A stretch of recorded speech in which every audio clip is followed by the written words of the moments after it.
Antoine, 777777 shit. Shamanic Mystic. Peace, peace.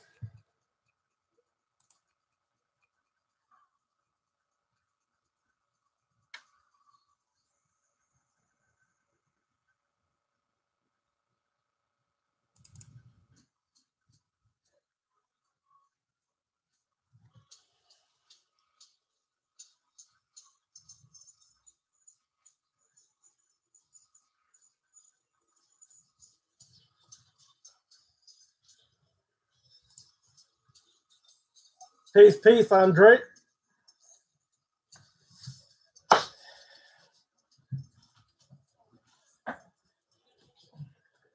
Greetings, greetings. Don't worry, I'll turn down the music in a minute. Gotta get hyped up.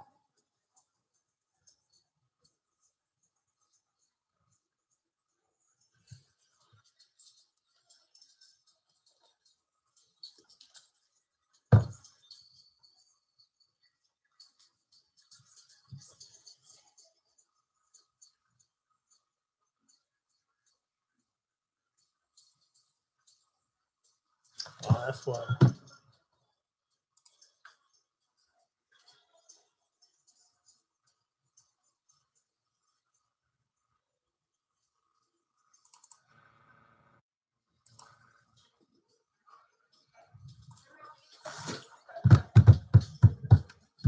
Waiting for a few more people and then we'll get started.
All right, y'all. Peace, peace. Let's get it popping. Today's lecture will be Luciferian Goetia. I decided it was time to just throw this in here real quick while we're working on spirit work, African left-hand path, things like that. Throw this part in there real quick. Luciferian Goetia. The Luciferian. What is the Luciferian? Well, on the left-hand path, Lucifer represents the light of intellect.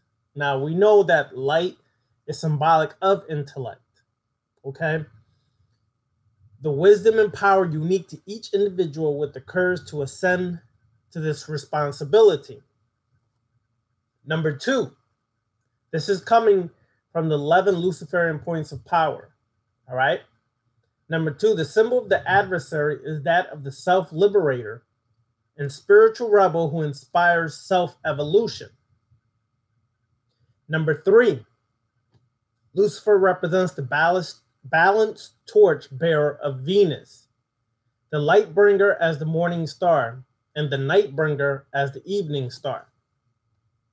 Number 4, the adversary symbolizes the spark of consciousness which questions everything, manifesting the individualistic path with accountability only to the self. Number 5, the fall of Lucifer or Satan symbolizes the liberation of the mind from the slave mentality and the courage to explore and master the darkness within. One may not offer the illumination of the morning star without the wisdom of the darkness within. Number 6, the adversary represents rebellion with purpose, wisdom, strength, and power. Number 7, Lucifer represents the courage and fortitude to acquire healthy self-love, leading to the responsibility of honoring your temple of mind, body, and spirit.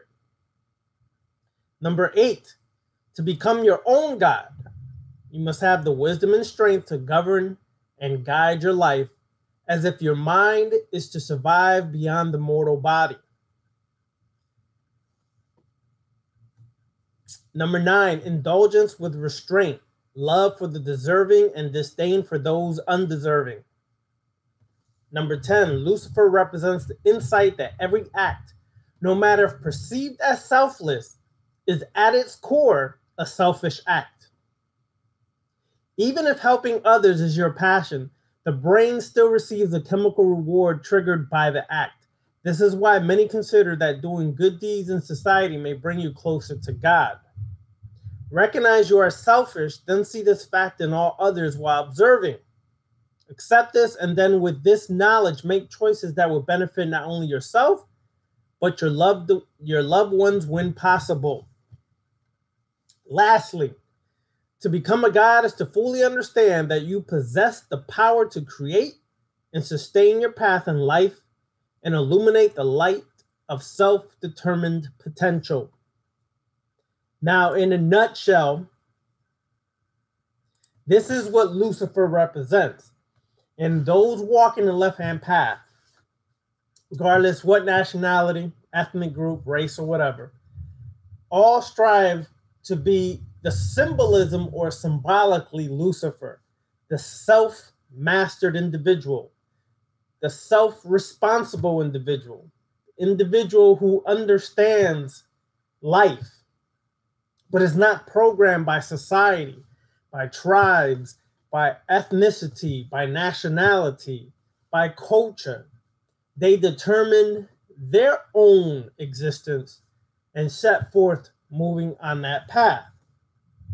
Now, when we tie this in to the Luciferian Goetia, we have to understand first and foremost the usage of black magic. When people hear black magic, one of the first things they tend to do is lose their rabbit-ass minds. And the reason why is because black magic, mostly Hollywood indoctrinated and religious influence, has been considered so evil and so wrong, and it's just disgusting. This is what people view things as. However, coming from the Luciferian Goetia, this book, which is written by Michael W. Ford, what is really black magic? Okay, before we start there, I'm going to use some excerpts from this book, okay? Because to understand Goetia is one thing, but to understand it from the left-hand path perspective is something completely different, okay? People will do Goetia many times because they want to be so deep, dark, and demonic. But on the left-hand path, that's not why we're doing it. It's not a thing on the left-hand path just to be dark, mysterious, and fuck with demons, and you think you're the master chief now because you can do that. On the left-hand path, we have a different objective and purpose for doing things. So let's begin. First of all, on the left-hand path, our objective is not profane behavior, antisocial action, nor abhorrent philosophy, which may be defined as not healthy for the self. That's not our purpose, okay? Our purpose is self-evolution and self-transformation and elevation. Magic is the highest art of conscious evolution. Now, just the definition of magic, not black magic. It is the specific ascension of the self and an opening forth of higher articulation of the self. Magic is the art of the sun, which is fertile and beautiful, the very foundation that's built in gold brilliance. Magic is the evolution of the spirit and the self, the very path of mediation. Okay? Now, what is black magic? Black magic, as revealed in current standards, is the art of self-deification through antinomian process. I always have trouble butchering that word, so let me say it again. Antinomian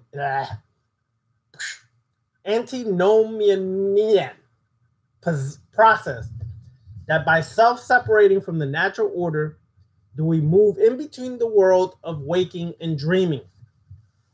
So to us, people walking the left-hand path, you use black magic to deify the self.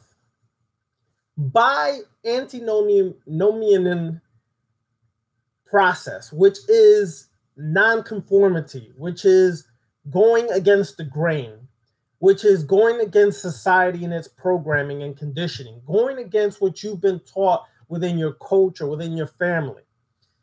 It's a very arduous task because that's years of programming many of us have in our minds. And every day I see stupid ass memes where, oh, we've broken the white slave mentality, but yet they're doing the same exact thing as if they were still in slave mentality. Mental slavery at that, okay?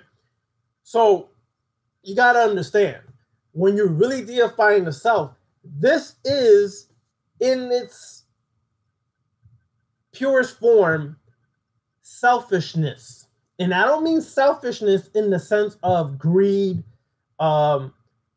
tremendous disregard for anything but yourself. That's not what I'm referring to. Self-deification is mastering yourself so that you could be an example to others who also may want to master themselves.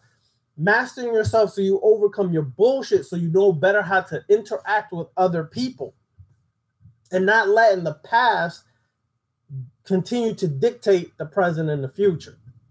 Okay? So through this process, we are separating ourselves from the natural order, the order of society, the order of nature and everything else. Now, people may find this offensive because they're so nature-bound and earth-bound and so caught up in wanting to be one with everything that they don't realize you're putting yourself back into slavery. I don't care if it's you're putting yourself back into slavery to universe or to nature or whatever else. The most disgusting thing that I hear, and it aggravates me, and the only social media page I have is Instagram for the purpose of promoting this channel and promoting left-hand path philosophy, is simply this. Everything nowadays, witches and all these people, the universe is responsible. The universe is blessing me. The universe. When the hell did the universe become God, Allah, Yahweh, Jehovah, or anything else? You see, people think they've broken the spell or the mental slavery, but in reality, what they did is took one philosophy or one ideology of God, Allah, Yahweh, and replaced the title and put universe on top of it. Now the universe blesses me. Now the universe tickles my left cheek. Now the universe and I dance together because I'm so in tune. Listen, you're still back on the mental slavery. You're just replacing one idea for the other. There is no difference. All right, so let's continue. In the art of primal sorcery, this is defined as encircling or ensorceling. Encircling the self in a dragon's being. The circle in the modern context of magic and ceremonial workings is not designed to keep forces out,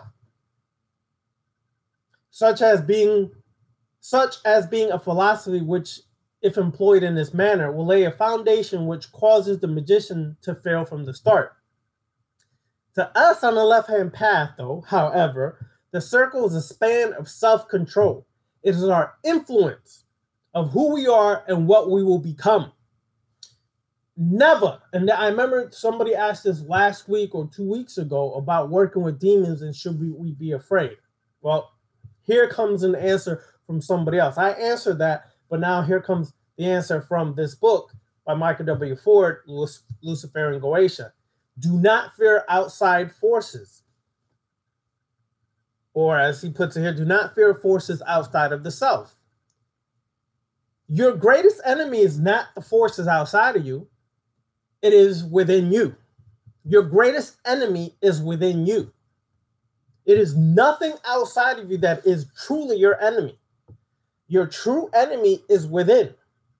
Because if you are, let's say, feeble-minded or weak-minded and think that things outside of you have so much control over you, then those things outside of you that you think have so much control over you, you keep feeding your energy to it, thus putting yourself in a position of subjugation and slavery, mental slavery.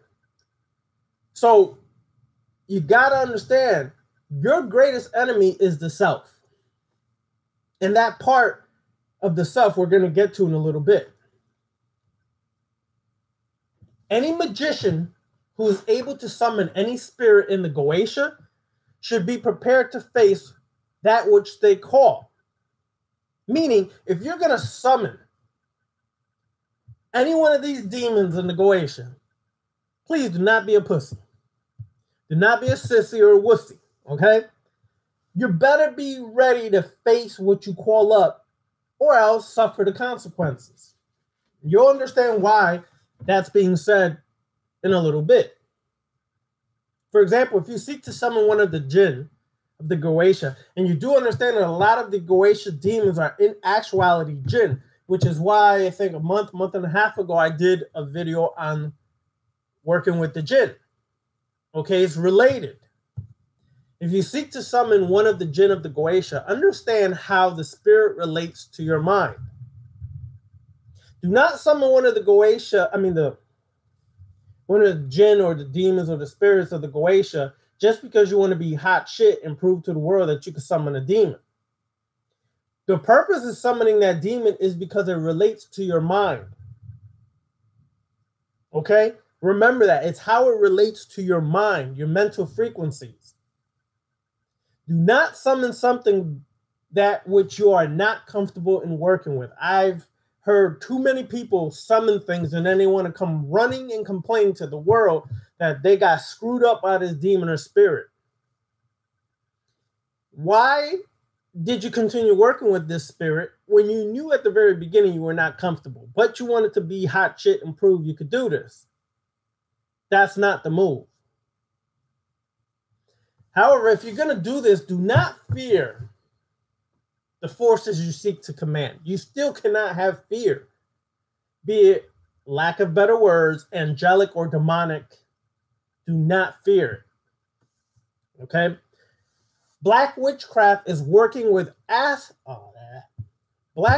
witchcraft is working with adverse or black forces, which are translated as the shadow aspect of the sorcerers.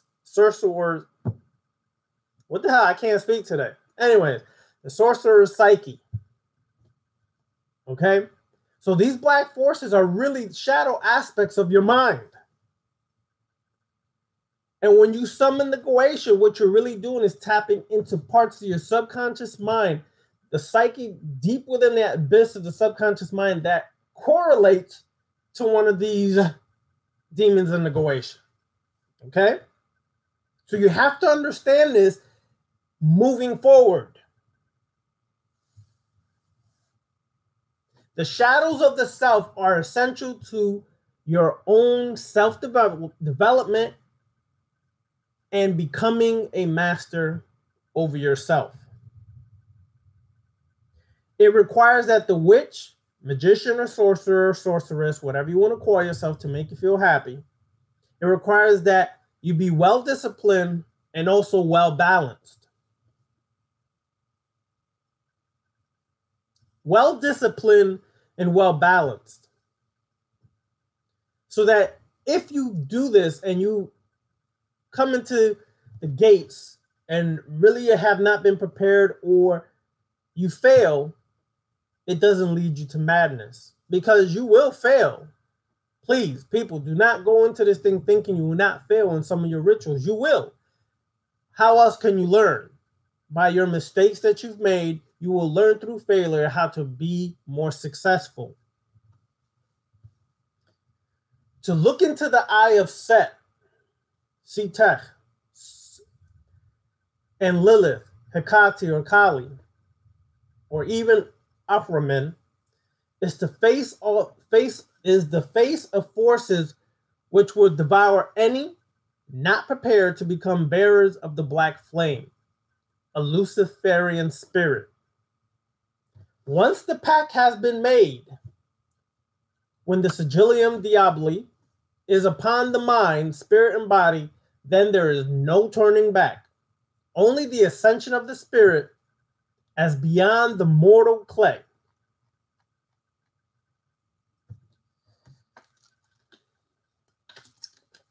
In the modern world of magicians, Seth-An, or Set, or Setech, is our initiator and stimulator of the psyche.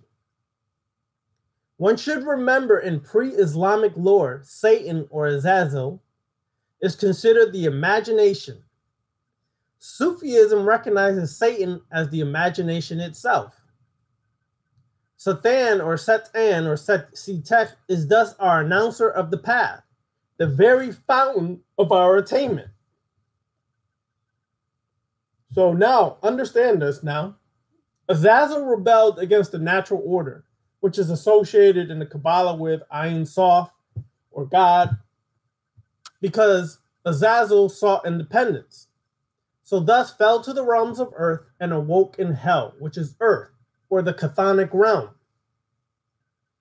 Rather than fearing and cowering, hiding, Lucifer understood that he was an independent mind and existed independently from the natural order, and roused all other fallen angels to stand strong. In this context, Lucifer was creating order from chaos. Very much like Setech slayed Apep to bring order out of chaos.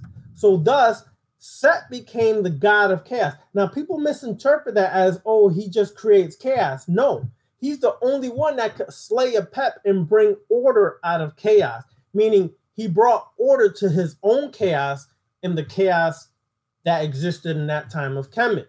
People misinterpret this because they go into Kemet with religious mentality, still indoctrinated with monotheistic beliefs, trying to interpret ancient belief systems, okay? This is a seeming model of the initiate, that we work towards recognizing our own sense of being and to expand the circle of control.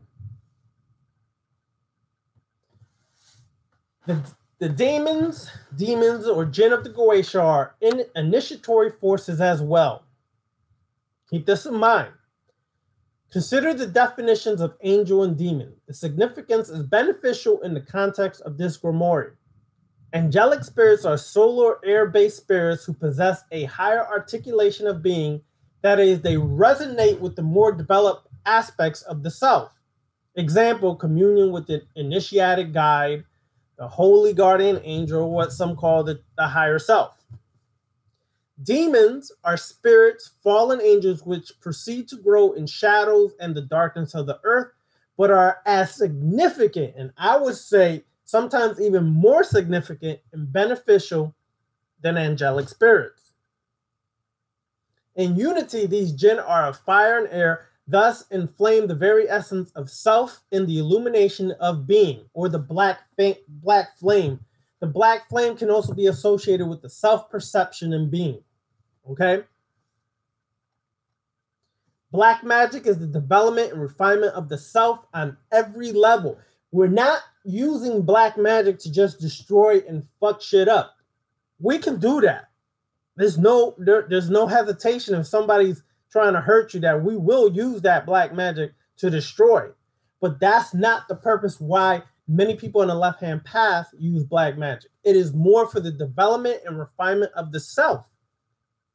It can be unpleasant many times because one of the things that human beings do not like to do is question themselves.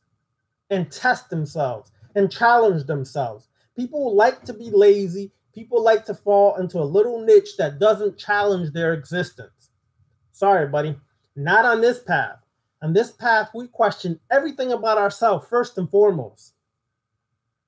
And then you start to challenge yourself. Can you be better than you were yesterday? Are you lazier today than you were yesterday? What are you going to do to push yourself to be more proactive and less lackadaisical? Are you going to challenge yourself to overcome your anger problems and issues? Are you going to challenge yourself to overcome your blockages and obstacles, or you're just going to keep making excuses for them? On the left-hand path, we utilize that black magic to go into the subconscious mind to deal with all of those buried aspects and bring them to the forefront so we can confront them and work on them. Not waiting and sitting and saying, I'm going to do this tomorrow. I'm going to fix myself tomorrow, and tomorrow becomes 30 years and you still got 30 years worth of bullshit now. That's not the purpose, okay?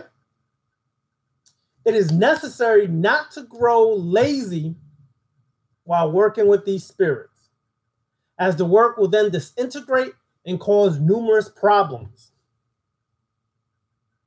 Stay focused and resilient to the purpose of the work, yet do not allow spirits to control or alter your thoughts. How many times have we been discussing this over the last 3 weeks and how to work with spirits, part 1, 2, and 3? It's not just myself. It's not just Beniti.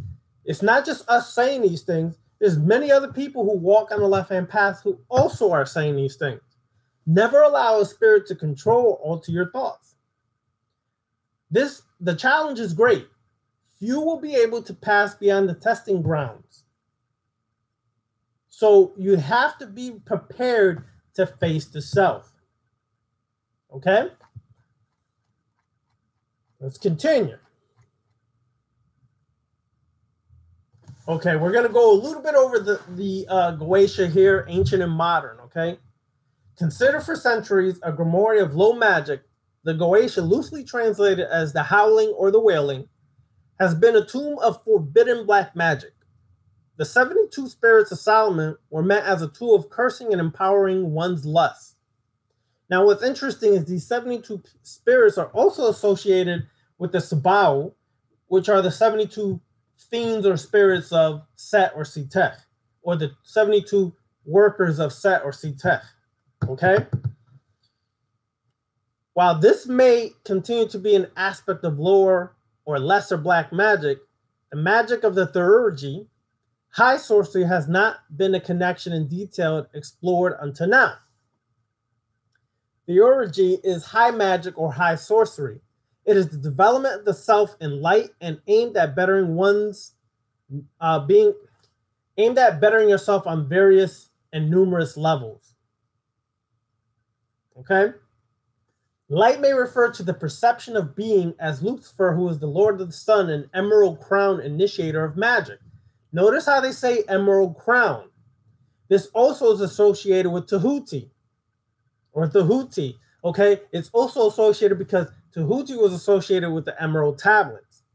Okay? And that is tablets of knowledge and information on how to essentially master the self.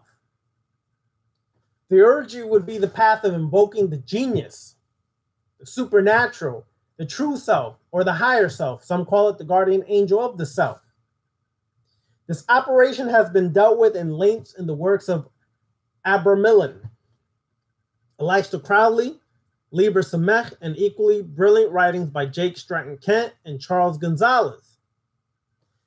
The preliminary invocation, as it was published in Crowley's 1904 edition, was developed from the London Papyrus 46, being a Greek exorcism rite, which was translated by Charles Wycliffe Goodwin and published in 1852. It was indeed Aleister Crowley who asserted correctly so that the supreme ritual was the one to invoke the holy guardian angel. The supreme ritual is to bring about the true self, the higher self of the holy guardian angel, as this led to the path of individual perfection. This is a common ground that in actuality, this is one of the few common grounds that left-hand path and right-hand path practitioners may agree upon. Okay? However, the left-hand path practitioner views consciousness and being as beautiful, sacred, and worth developing and strengthening. The consciousness from the unveiling of one's true will or daemon angel would seek to further become like Lucifer and be independent, isolate, and separate from the Ein Sof or limitless light. One should remember it is the limitless light from which Azazel or Lucifer sought to be independent from. The Goetia is indeed a tough, powerful, and to some a dreadful real grimoire. Those who have hissed and vibrated the sacred names and candle-lit summons of the demons of this book have empowered it to heights which rival the legends of Faust and even horror fiction author H.P. Lovecraft and his tales of the macabre. With Aleister Crowley, whom in his youth brought forth the shades of the Goetia into Balaskine and other homes, he did so in an experiment of will. While on the surface he had appeared to consciously evoke the Goetic spirits to appease his carnal desires and other material quests, subconsciously he was breaking ground for the development of the will. The Lemegethon, or Goetia as it is called, is indeed a forbidden yet essential tool in magical practice. In specific areas of what is termed sabbatic or Luciferian sorcery and magic, a definitive purpose to expound in the nature of the Goetic spirits. Magic as it itself is defined to raise one up or raise yourself up to ascend. As magic is a celestial work which defines and strengthens the will, or the will strengthens magic, so that a union be brought with the Baphometic statements as above, so below. The Goetia is a work of black magic. One often views black magic in the perception of Aleister Crowley being the malicious workings of sorcery. A modern, or should I say realistic perception is that black magic is the art of ensorceling or encircling yourself, building and isolating the psyche. The goal is specifically a higher articulation of the soul and the will of the individual. It is considered black because this is the symbol of the unknown, such a large part of the psyche and subconscious. The black magician is therefore one who works on the self, building and defining the character of I or being. The sorcerer is thus one who encircles energy and the spirits of the dead and the subconscious around the self to strengthen and explore the avenues of a strong and open mind. This goes back to how to work with spirits, part 1, 2, and 3. One of the things I kept saying there is you contact spirits not just to do work for you, do this, but for knowledge, for the wisdom, because that is what your true purpose should be. It's not just to get this person back or make this person fall in love with you or this, that, and the third. The true purpose is to get the knowledge, the wisdom, and the power to transform yourself to greater heights. So always remember that. The black magician also understands the respect which is necessary with working with exterior forces which often relate in an interior context.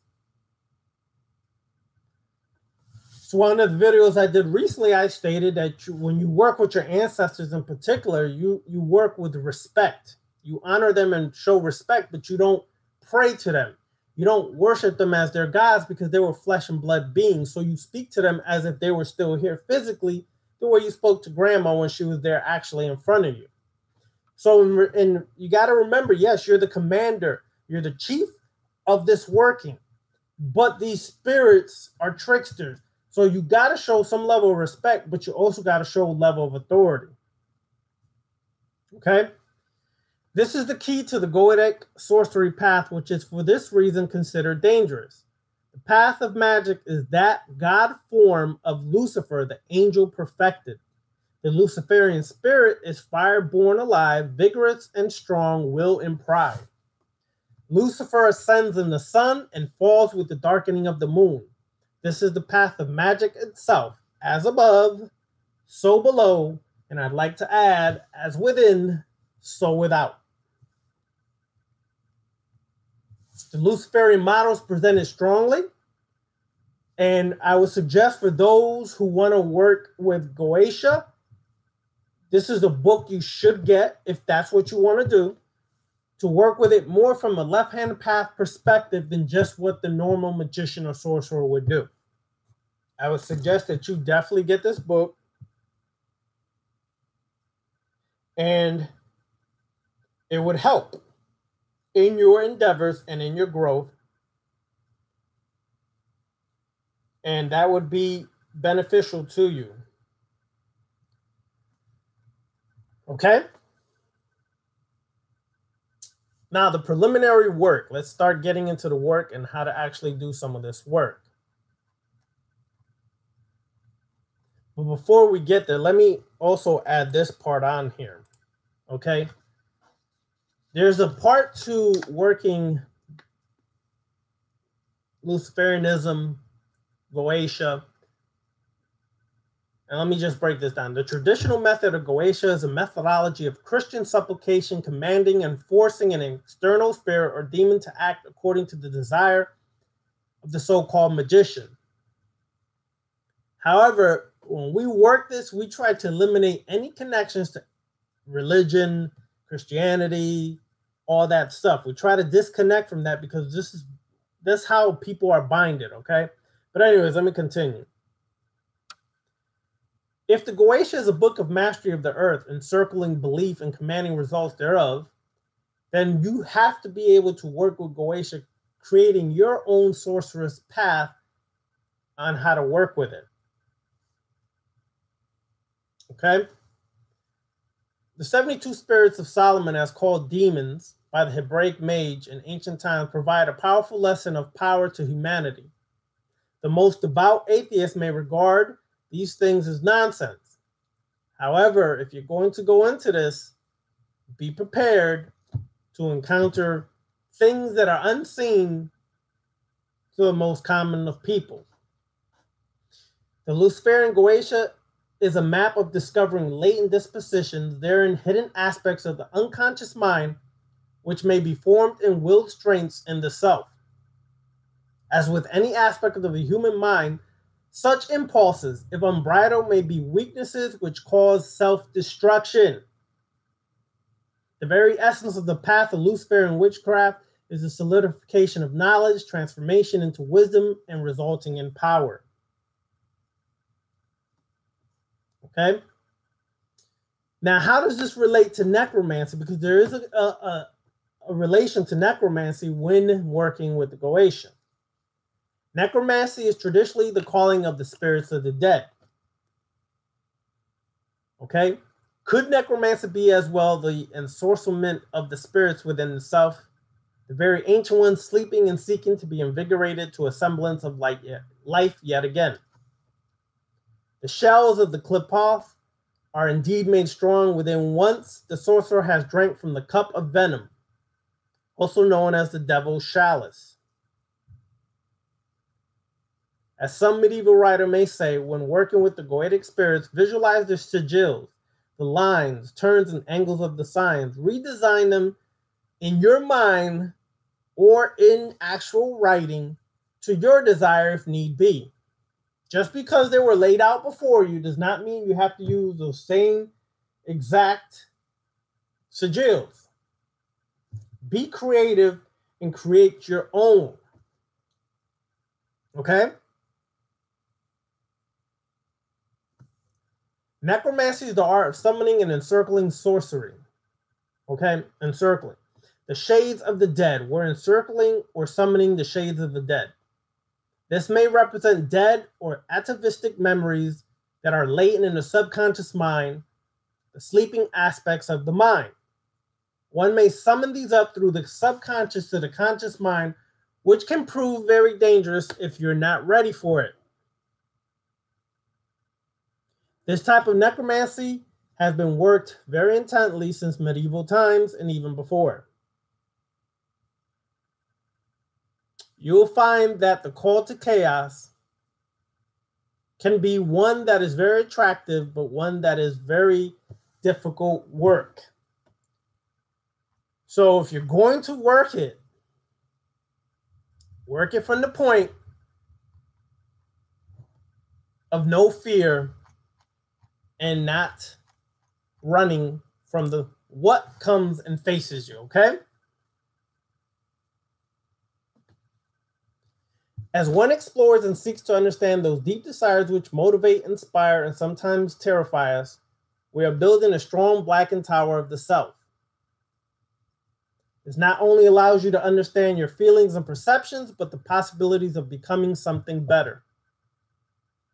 The Goetia, as it is a tool of darkness. It is also a tool of strengthening the self, one of fiery light. One must observe the nature of the Goetic spirits, which generally may be harmful or beneficial depending on how you approach them. All right? So, what are the 4 infernal princesses that you're going to be working on this path? From a left-hand path perspective, you're going to work with Lucifer, which represents the east, coming from Luxfero, meaning light bearer. A common shadow association is lucifuge, Latin for fly the light. It may have close associations with Mephistopheles. Lucifer in this aspect is the angel of light, the adversary. Lucifer is a title which is beheld by the fire jinn Azazel, being the first angel, fallen from the stasis of light. By this manner, Lucifer is the liberator and developer of humanity with his gift of the black flame, or individualized self-perception. The black flame allows you to perceive yourself on a level that is not common to most people. It allows you to start developing the self, developing your true will, and manifesting your powers and abilities on another level. The second of the infernal 4 princesses is Leviathan, which is from the west, which is the crooked serpent or dragon of the sea.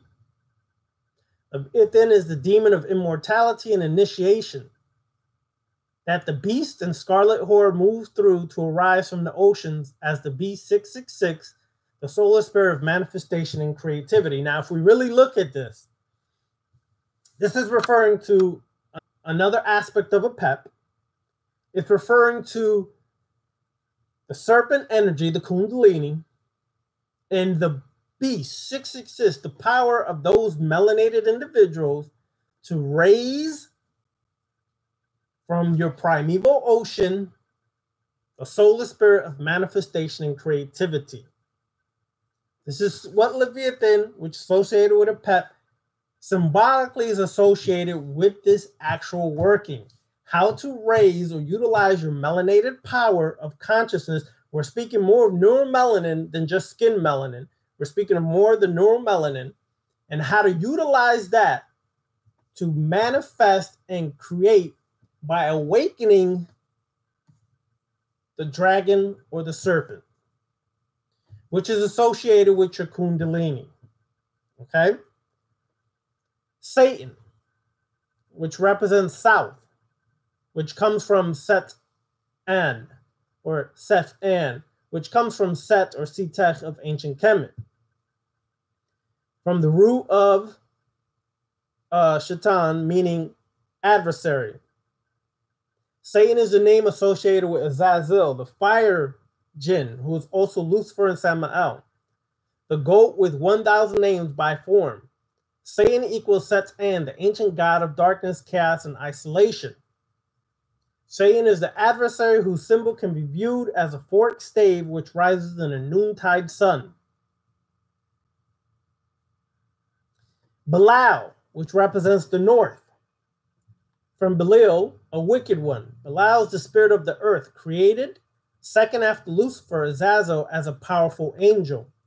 Belial is a powerful demonic and angelic spirit and initiator and is associated with both the infernal and celestial. Now, the sub-princesses that you will work with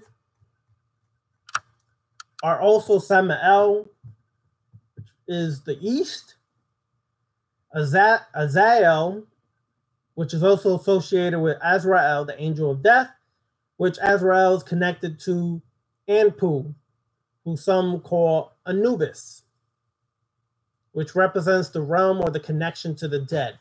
In ancient times, the West was considered the land of the dead, or where the dead were buried at in many times. Okay? Then again, one of the other sub-princesses is Azazel, which is the south, associated with the element fire, as Azazel is the fire jinn of Islamic Sufism. In Hebrew, Azazel is the scapegoat associated with the root Az, meaning goat and devil, which is connected to the sexual force. Thus, the south being north, being south, which is down towards your root and navel chakra, which is your sexual energy or sexual force. Then lastly, Mahazal, north, which is associated with earth being Cain, also connected to the Egyptian Set or Setech as the lord of the earth in Typhonian lore. Mahazael comes from the root mazel, meaning to consume and devour, and is associated with Ameamam, a grand demon, which in Kemet, the devourer, was also associated with Amit, which is a composite beast-like form that devoured those when the scale was balanced in the wrong favor. Okay? Now, there's a ritual here, but get this book because it will help you with this ritual, or I can share with some of y'all at a later date. Working with demonic spirits. Demonic spirits are essential chthonic infernal forces which are bound to and from the shadow and dark places of the earth. One should approach demonic spirits as something other than the self. They are a testing ground. The ones who would have you face the skull containing the waters of Leviathan or initiation. They would have you drink deeply of the gnosis, which reveals the Luciferian mind, that which questions and is strong within. One should not approach the great spirits with fear. If the mind is clear upon the initiatory intent, then this is a building point of character associated with the spirit therein. Demonic spirits, jinn, are the phantasms which congress and communicate with those who partake of the infernal Sabbath, or the conclave of witches and sorcerer beings of night-walking, dreaming gnosis. Demonic spirits are often fallen angels, as what some would call those who have tasted from the golden cup of the celestial realm of Lucifer, and by falling into the infernal realms have learnt the dark ways of their own sorcerous making. Such demonic forces are but in some ways mirrors of ourself. This is why we constantly refer to your own inner demons.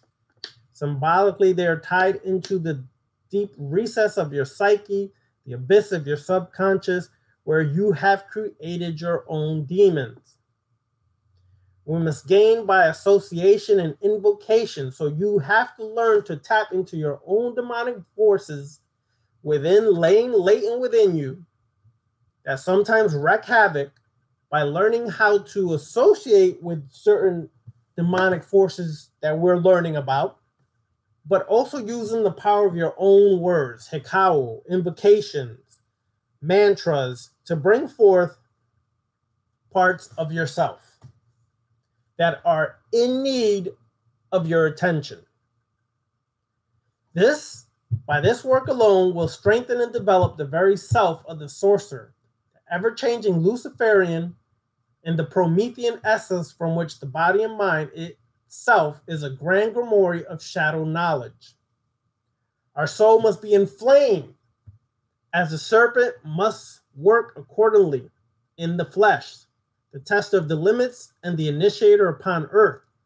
Work will always be with a goal in mind, and just do not dabble with the spirits of Goetia if you just want to just play around and be all acting like you cool and you just want to be deep. Don't play around. You've been warned. Okay?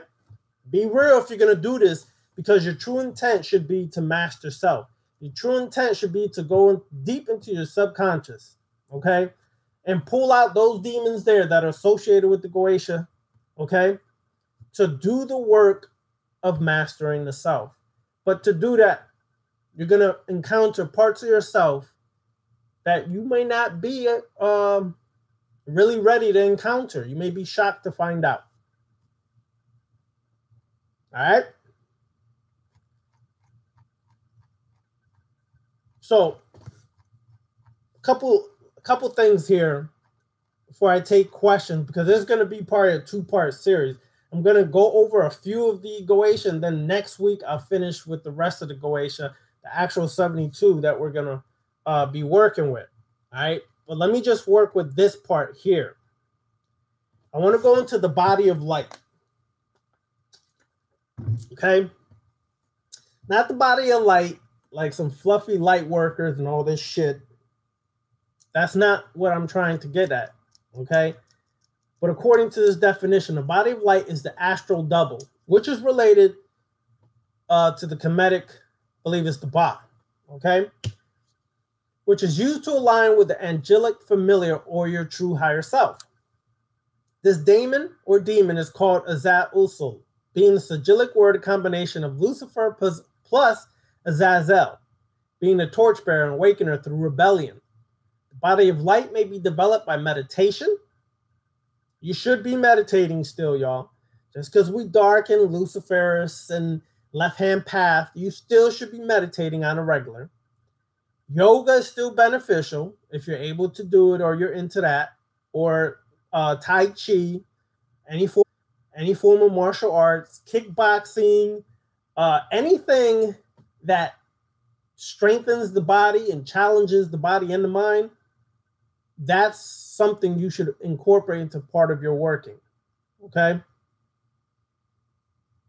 So the body of light may be developed by meditation, yoga, and other acts that you may visualize. Now, many people will tell you to visualize a white or fiery essence which rises from your flesh. I'm not going to promote that. I don't work with any white light, period, whatsoever. I will tell you that you can visualize the green light, which is coming from the heart chakra, which is the gateway between the higher realms and the lower realms, okay? When you learn to exercise the green light and create like a greenish fire essence, rising from within your heart chakra out through your flesh and outward, then you're giving birth to a different type of sun, okay? You're activating the Luciferian spirit, but you're giving birth to a different type of sun. You're associating with the knowledge, wisdom, and understanding of Tahuti, the emerald light, and activating a higher state of consciousness. All right, so I will not tell you what this book says. Use the white light. I don't use that. Tried years ago, I worked more with the green light, the red light, the black light, purple violet light, things of that nature. Okay, you can take this light now and you can turn it into a purple light. Now, when you start trying to change this light into a purple light, you're opening the gateway to the gate A. And they may come forth in this working. You may not think it's associated. They're all connected. All this stuff is connected. I didn't say they're the same. I said they're connected. And if that's within your subconscious or within your mind, if you turn this light from green to purple, or you just try to turn the light into purple, period, start utilizing the purple light, you might contact that energy, okay? So some turn it to purple, brilliance, or blackened flame within the center, from which an eye arises. This eye, now when you're working this, and if you see this eye, that eye is associated with Setech or Set, okay? It's the fiery eye. It could be a green or purple brilliant eye. It could be whatever color that you feel connected with, a red eye. You may see this eye in your working, okay? So if you're focusing on meditating, take 9 deep breaths. Now, here's the problem. I've heard many people say I have trouble meditating. There's a reason why. The conscious mind is your distracting mind. It's rampant. It's constantly running through thoughts. So one of the ways I was taught was by a Buddhist master years ago here in Florida. When your mind starts to drift, when your mind is scattered and all over the place, try this. Focus on your breathing. This is why I say breathe in deeply 9 times. Now, when you're breathing deeply, people will tell you count from 1 to 9. I'm sharing with you, try counting from 9 to 1 because you're descending. Everybody wants to ascend. But the problem with ascension is that if you haven't worked in the descension realms, then all you're doing is basically feeding your ego on how great and how adventurous and how deep and profound because you went to higher realms. But when you start to descend, because you will start to descend because you're still here in the physical and on earth, the same problems are still there. The same issues are still there. So I suggest if you're going to meditate and you are distracted, focus on your breathing, counting from 9 to 1. Symbolic of going down a spiral staircase or symbolic of just twirling deeply down into the abyss of your subconscious mind, because that's where the true work is taking place. Okay?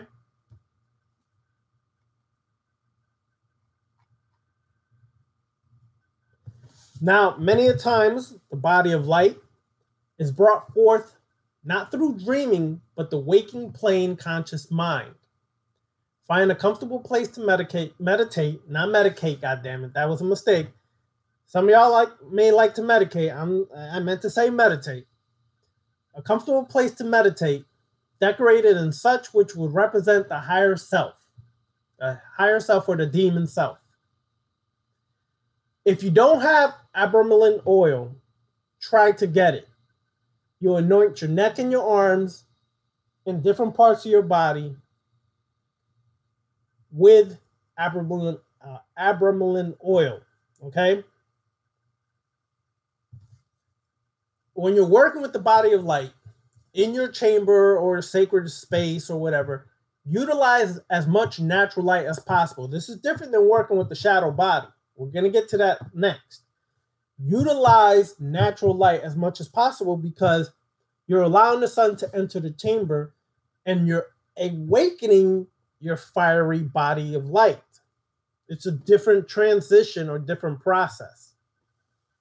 Remember, the point is to reach the celestial realms of the ether or the higher conscious of self. Okay? While quietly meditating, envision the astral body growing, of which a great fire and light is rising above the physical body, and envision an eye within this fire. Raise yourself up in through the ether from which you are floating and rising in the sky. As you rise, begin to visualize a great angel before you or a great spirit before you. There is a great wind which is violent and rushing above you, and this is a seraph. Okay? This angel is illuminated in bright light with eyes that are black despite the beautiful and strong countenance of this being. The face is saturnine yet strong, and the aura you sense is tinctured with darkness behind or beneath the surface. Keep this in mind.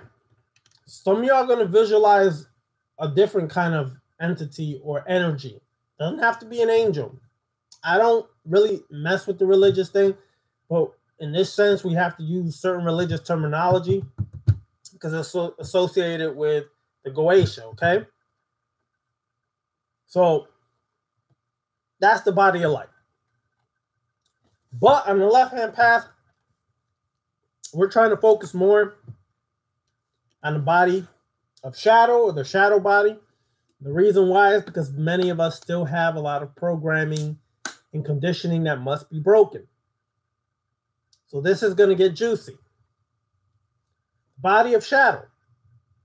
The demonic or infernal aspect or body of shadow is equally as significant in the development of the self.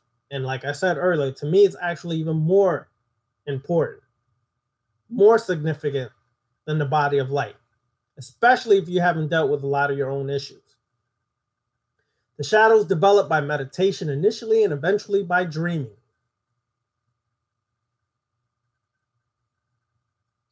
One should approach the shadow as an initiate. Okay? Some Luciferians invoke the shadow as the demonic feminine, as Lilith, Kali, Hecate, Sekhmet, Babylon, etc., etc.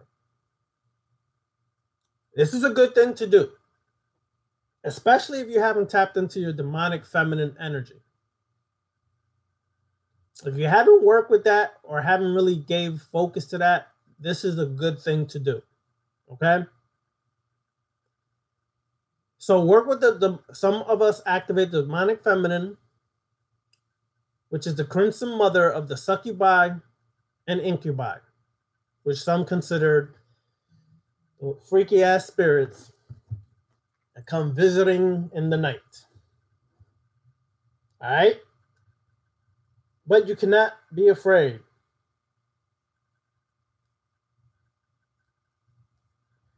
You have to be able to tap into anything. Some view Ahriman as correctly the initiatic and sorcerer's demon of the shadow. The shadow is tying back to another work that we've done significant videos on. The shadow is the vampiric guide, the shape-shifting and phantom body of the self. The Luciferian path, or the left-hand path, works with such demonic forces as initiatic guides and is related directly to the self. The shadow is significant as the adversary, and it is the dreaming body with loss of the waking physical body for the dreaming or astral plane to go forth in the darkness of the night. This is the immortal and fiery eye of shadow, which when aligned with the body of light grows eternal and is able to separate from the physical body. When working with goetic demons or angels, allow the shadow and light aspects of the self to invoke them and gain their knowledge and attributes. That under willed association, you will grow in the perception of the self. That which you seek from such contact, you will ultimately grow by self, in yourself by doing such. How do you develop the body of shadow? Take note, pay close attention, because like I said, I would venture to say many of us should focus more on the body of shadow first to really get into this subconscious and to really clear a lot of those blockages and problems in there before we try to essentially high on some body of light. Decorate your temple or chamber in a visually. Why the hell can I not speak today? Decorate your temple or chamber in a visually appealing manner. You can put dragons, demons, popular images of Set, Seteth, Lilith, Babylon, Kali, Hecate, dragons, etc., etc., etc. The dark consciousness should be emanated within your black temple, and that the demonic force of which you shall become by this work. Anoint yourself using abramelin oil. Sit quietly in a comfortable spot, facing a black or fogged mirror if possible. It's important when you work with a lot of stuff in the left-hand path that you have a black scrying mirror. Important. Okay? If you don't have one, start to get one. Begin first by staring into the mirror and focusing on the very features of your face. Seek to understand what you tell people by your features, who you are beneath the surface. Now, you see the difference. When you're working with the body of light, you're trying to ascend, do all this stuff. Working with the body, the shadow body, you start to question everything about yourself. Your features, what do your features say about you? Who you really are beneath the surface.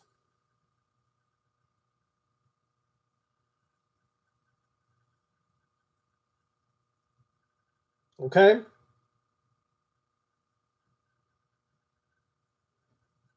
Who you really are beneath the surface.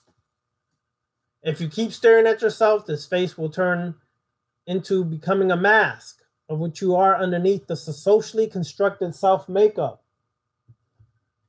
Okay?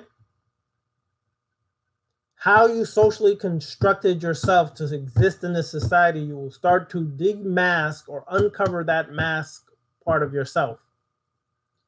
Begin focusing on what you are in the dark aspects, that which drives you in your deep desires. Do not be afraid to do this part. People skim the surface on this part, and this is the most important part. You should be able to face yourself and go so deep that you are shocked at the things you find. I'm even going to say, if you're not shocked about certain things about yourself, you haven't gone deep enough. Every human being in existence has some shit inside them that will shock the living crap out of you when you find out.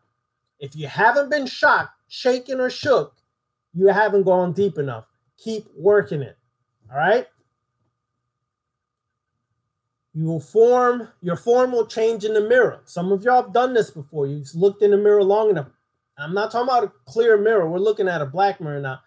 When you look, your form will start to change. You will start seeing more of your true self coming forth, and even demons will make contact through this mirror.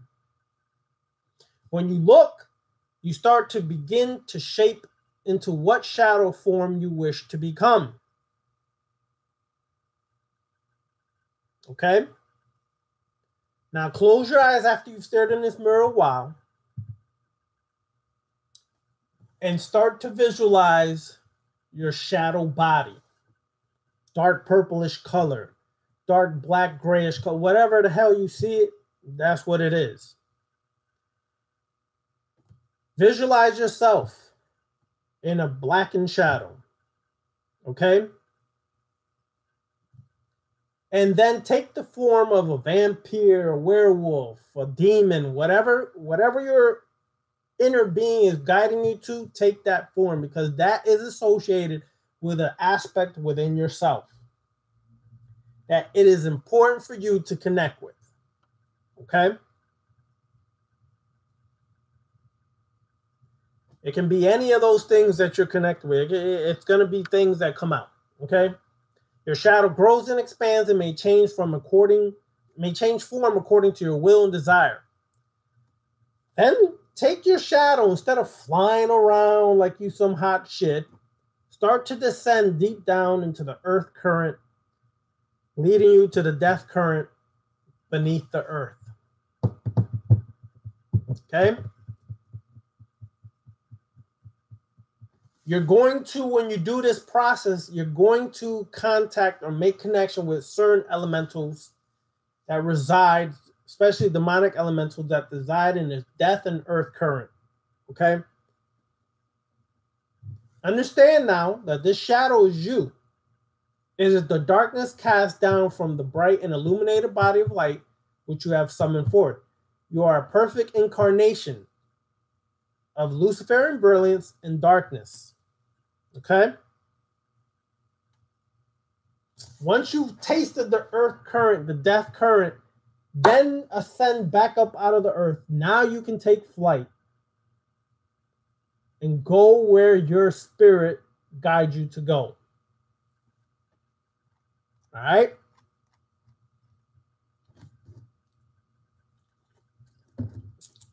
So, one thing you're going to discover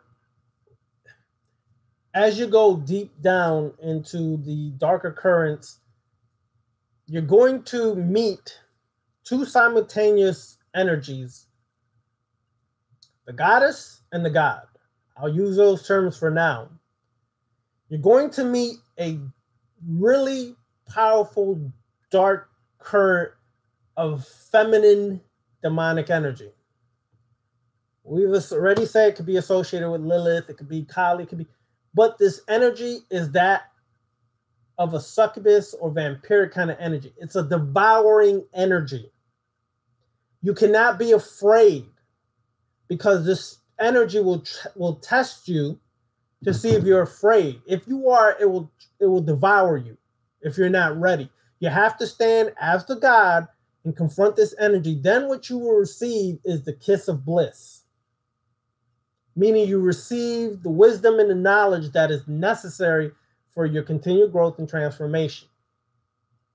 So you can't be afraid when you encounter these energies that come in the form of a god or goddess or whatever case. They're just vampiric energy, okay, that tend to devour the weak-minded and the fearful and tend to bless the strong and the godlike beings that are there. All right? So let's get to a few of these 72 spirits of the Shem HaFarash. All right? Let's get to some of these.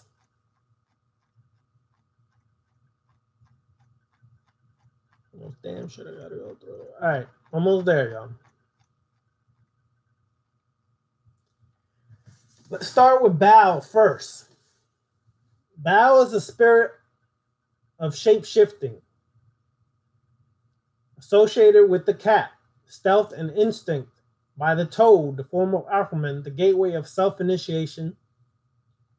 Okay, when one summons Baal, it should be done so in the evocation circle. Absorb the essence within this circle. Focus the mind to be aligned and shadow with the spirits, the anthropomorphic spirits, identification. Until you absorb this energy and you become that which is Baal, okay? You will then work on your ability to shapeshift in dreams. So if you're going to work with Baal, realize that you're opening and connecting to the cat spirit and the toad spirit. If your dreams bring forth Bast, Sekhmet, Mafdet, you'll understand why. Okay? You're also working with the toad, so you may make contact with even the darker spirits of the Agduad. Okay? The Agduad, also known as the Chaminu, which is the 8 forces or spirits that gave birth to life in the physical from the waters of noon or the waters of chaos.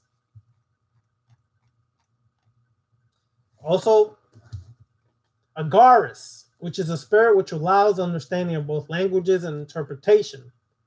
Agaris is a spirit which accelerates the perception of languages, communication, magical and otherwise. That's another one. There's also Vasago. Vasago is an angelic ruler of the tarot. Silently invoked, this prince may produce impulses and initiatory associations via the tarot, thus allowing instinct to grow with association of such tools of divination. For some of y'all who have a natural inclination to be diviners, this is a good spirit to work with. Samajina or Gaming is a spirit of external necromancy. He allows communication with the aids of the dead, specifically on dreaming levels. One may also witness faces in a black mirror while communicating with this spirit. It may be recommended that the magician utilize a EVP to record Samajina or other shades in a place of evocation, as well as within a graveyard. All right, so next week we're going to continue with the rest of these spirits and how to work with them, or the Goetic demons and spirits, how to work with them and what each one means according to the left-hand path and of a Luciferian mindset. All right, so I'm starting to do 2 videos a week, Thursday night, 7 p.m., and then we're going to do also Sundays, 7 p.m. So let's get it popping. What's questions? Questions?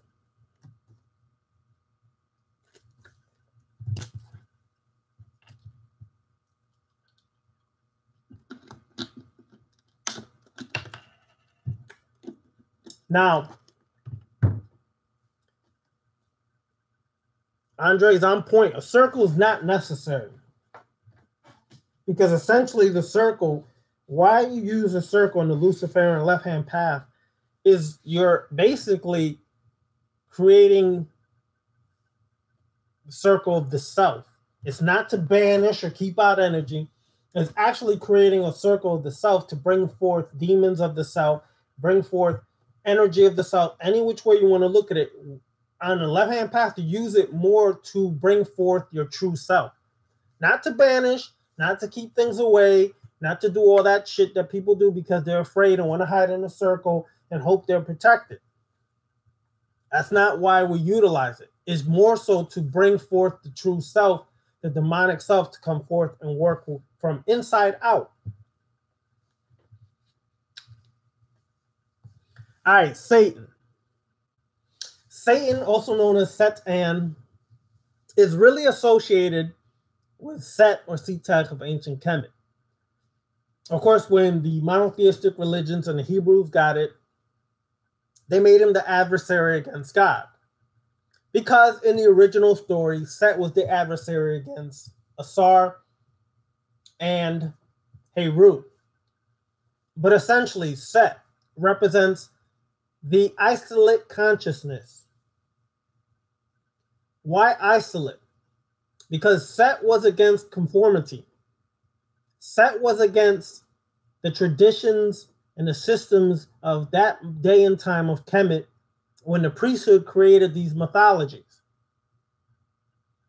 Meaning that he wasn't feeling this whole Asar resurrection, life after death bullshit, which basically became Christianity today in a nutshell. So I was like, fuck that shit. I'm not screwing with that. I'm not messing with that. I'm a master over myself. I'm a god over myself. I worship none. I bow down to none. I'm not afraid of chaos. I'm not afraid of darkness. I utilize all that to transform myself. So in time, it got grafted into the Bible, and of course, got grafted into Hebrew and grafted into against, God and an adversary against God. On the left-hand path, we promote being an adversary, going against society, going against conformity. I mean, not conforming, going against the established state of mind and conditioning that people are in.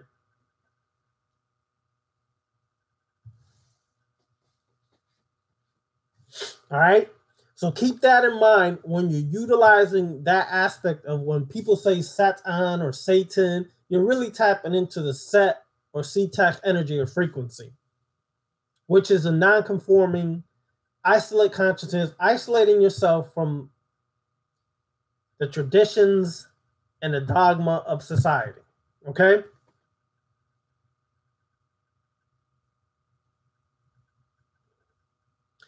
Woke media, yes, I said it earlier. A lot of this information came from Luciferian Goetia by Michael W. Ford, okay? As well as get the book of the Witch Moon,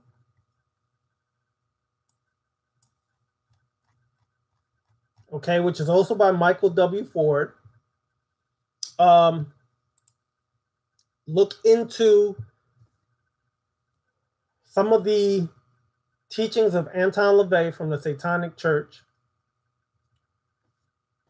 Those are good aspects to learn about some of these principles and some of these workings. Look into Goetia information from Aleister Crowley. Although it's a little different, it's still good foundation and basis to go into and tap into. All right.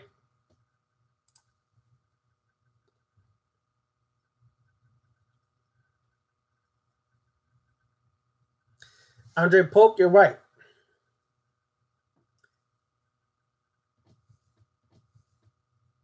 People tend to create circles because they're afraid. And I'm just being real. A lot of magicians are afraid because the only reason they create a circle, like I said, a lot of times is to hide in the circle, fearful of what they're invoking or evoking, summoning or conjuring.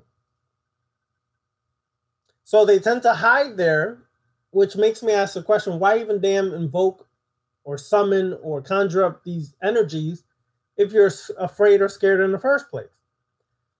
Where in the left-hand path, you're not trying to banish anything, because anything and everything that you're invoking, summoning, conjuring is an aspect of yourself. This is why you attract certain energies, frequencies, or spirits.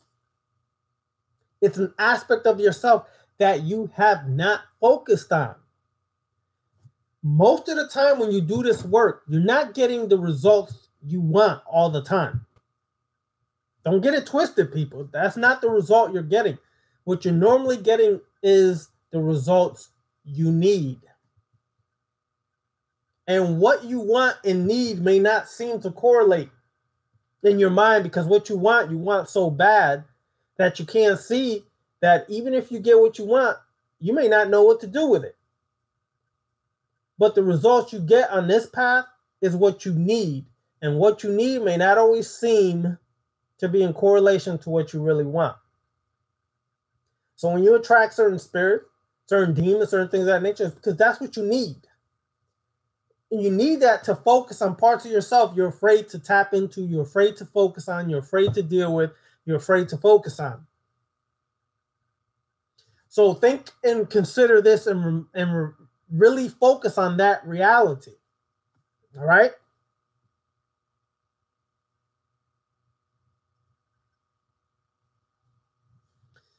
So yes, black magic is to develop the self. How you develop the self on black magic is because you're tapping into your subconscious mind. A lot of the work has to do with your subconscious mind. It's not destroying people, cursing people, and all that shit. That could be a part of it, but it's not essentially that.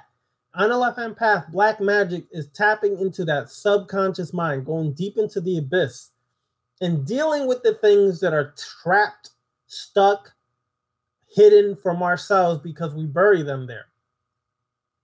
That's the most important part of working black magic on this path. It's not all the dark shit and, oh, I got black fingernails and I'm going to curse your mama shit. Okay? That's not what the focus is. The focus is always an internal focus on becoming greater.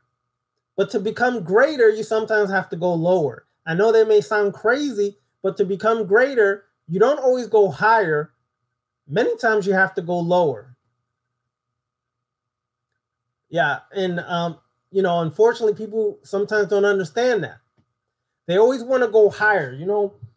For years doing this work, people will be like, "Oh, how do I open the crown chakra? How do I master and work with the brow chakra and activate my pineal gland?" I look at them and say, "Wait a second, you just jumped from your root chakra all the way to your brow chakra or your crown chakra, and you forget about all the work in between from here to there."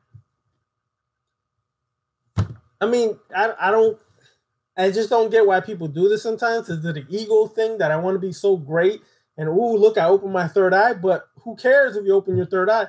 If your root or the issues buried in your root chakra are still affecting and controlling you, or your navel chakra, or your solar plexus, these things govern you.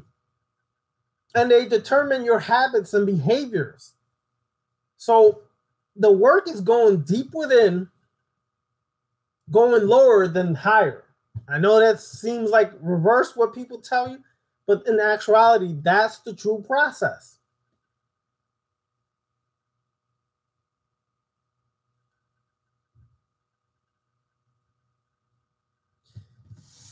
I choose to be happy. That is what you're doing when you're working on this path, is acknowledging the true self. But here again, let me clarify this now. The true self is not some fluffy ass light being flying around in some body of light. The true self is the shadow body and the body of light in unification. The Baphometic principle, as above, so below. The unification, the true mastery of self, the androgynous being. But most of us focus so much on the true self that it's become some fluffy, light kind of Merkaba concept, instead of realizing that the real work takes place in the shadow. Because once the shadow has been dealt with, then the body of light becomes something easier to produce. So remember this part.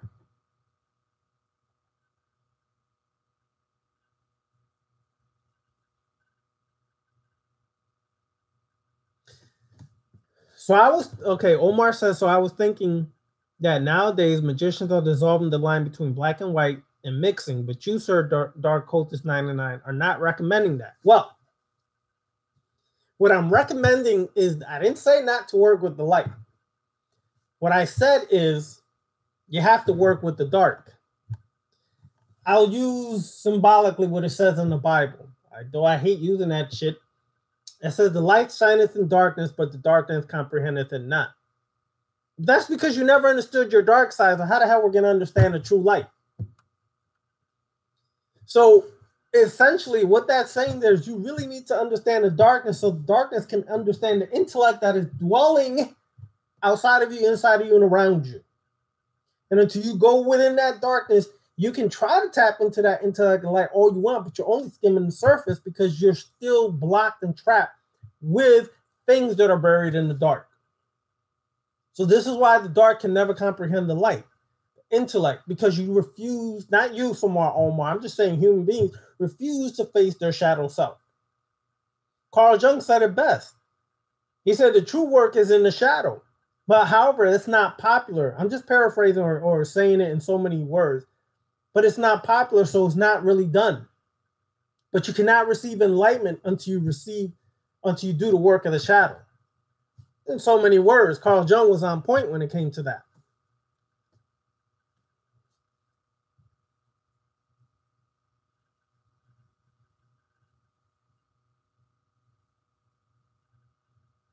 Okay. Andrew Polk is on point. Andre Polk says, hell yeah, because it all begins with you and ends with you. For lack of better words, this path is about being a true self. It's your birthright. Lord Kush Goddess says crown chakra. Yeah. Okay. First sense brain was firm force.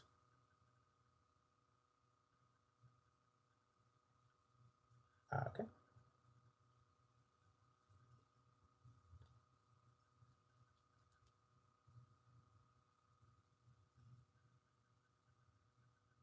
Okay, Yin Council, I want to create my own pantheon or suggest to tap into my darkness. Do you feel someone doing that may not be able to dive deep enough because the images or symbols self-created? No. In actuality, that's actually beneficial. If those images are self-created, those images usually are coming from deep within you anyways, and it's being brought forth in a creative way for you to actually find your mechanism or system to tap into your dark self or shadow self. I try to create as much things as possible than utilizing other people's works. I may study other people's works and some of the things may assist and work, but most of the stuff I try to do is self-created. Okay? I don't go into my sacred space or ritual room because I have an actual room that's just a ritual with a couple altars in there. I don't go in there doing the work of other people. I don't open a circle and close a circle all the time. If I use a circle, is to bring the true self, the sorcerer's self, outward, to bring anything forth, to absorb it, to help in the work of mastering the self. And I can't banish or be afraid or run from things, so I have to create things for myself because other people created these sigils, other people created these things. So essentially what you're doing is still using their energy for your work. So it's not totally your energy you're using. You're still using a basis of someone else's energy or system or belief or philosophy to tap into yourself. So Yin Council, you're 100% on point. You should be creating all of this shit for yourself, from yourself, because that's the best way to tap in. I use books as a reference. I don't utilize books as the wherewithal knowledge of 100% this how it should be. It's a reference. But I've always promoted, Beniti has always promoted, when we were doing our Awakening Universal Mind show, for those who were listening then, we always promoted Do it yourself. Create your own rituals, create your own sigils, create your own everything. Create your own, because that's the only way you could really be guaranteed that you're working 100% with your own mind and your own energy and not using somebody else's stamp on what they said can work for you. Can the shadow drive you to insanity? The light can drive you into insanity just as much as the light, girl, by. And let me say what I mean by that. Some people are so obsessed with becoming gurus, climbing the Himalayan mountains and sitting with Shiva up there, that they become totally loco, cuckoo, crazy, obsessed with this notion that they forego life, they forego responsibilities, they forego their health and everything else just to go sit on the Himalayan mountains and try to prove they're a guru. It doesn't matter if it's the light or the shadow. Both can drive you cuckoo. I done seen just as many, as a matter of fact, personally, I see more people trying to reach to this higher state of light consciousness go straight insane than I have seen people working with the shadows. I'm just being honest from my own experiences. I've seen more people go crazy trying to, activate this chakra, and, I'm going to mantra my life to the next realm of existence. And I'm just saying, I done seen it, and it's cuckoo. All right.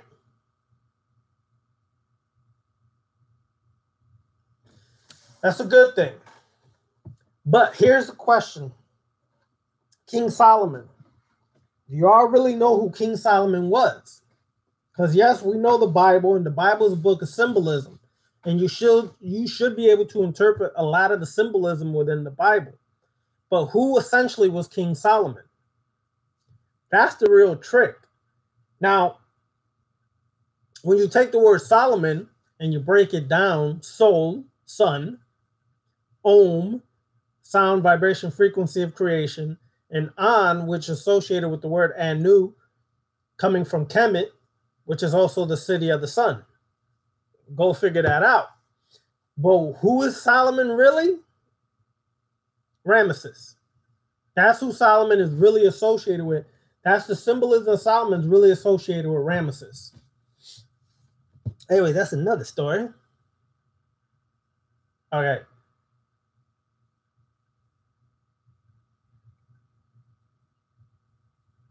That's right. Andre Polk, you're 100% correct. The version of chakra work we have here in America is a new age version. When you really do research on the original form of working with the chakras, it always started in the darkness. It didn't start in this fluffy new age version of how we work with our chakras and how we activate our chakras. That's not it. As a matter of fact, a lot of this chakra work we have here in the West is really connected with psychology and a lot of these things that weren't utilized in its original Eastern mysticism or Eastern mystic form. A lot of the chakras were associated with a god or Devi or a demon. They had both parallels to the chakra, a goddess, a god, or a demon. Okay, the demon self was activated, tapped into first so you could understand the god or goddess self. But we get the new age version and everything is associated with some psychology and associated with this, and that's far removed from what it really was. Each chakra was associated with some form of god, goddess, or demon. So Andre Polk is 100% correct on that. Okay, where am I at? Okay. Omar says, for the mirror, I have seen similar results in the darkroom with mirror. I don't know if some of y'all have heard of Mantak Chia or Mantak Chia, who's he works with a lot of Taoism. And he's one of the individuals who promoted dark room retreats. Essentially what this was was a room that was null and void of any light. No artificial light, no natural light. It was null and void of all light. And people would go into this room, meditate in this room, sleep in this room, eat in this room, do everything in this dark room. And what happened was the deprivation of using your senses, all of your senses, the way it was that we naturally do in this waking world, allowed people to tap into certain aspects of their minds, their consciousness, tap into certain energies and frequencies while in this room. Okay? The black mirror is essentially a smaller level of working that. So when you work with the black mirror on a consistent basis, you start to see a lot of different forms, energies, spirits, demons, whatever the case may be. But what you have to understand is when you see these things, a mirror is a reflection. So what you're really seeing is a reflection of who or what. That's right. If it's a demon or spirit, whatever you see, is actually a reflection of something deep within you.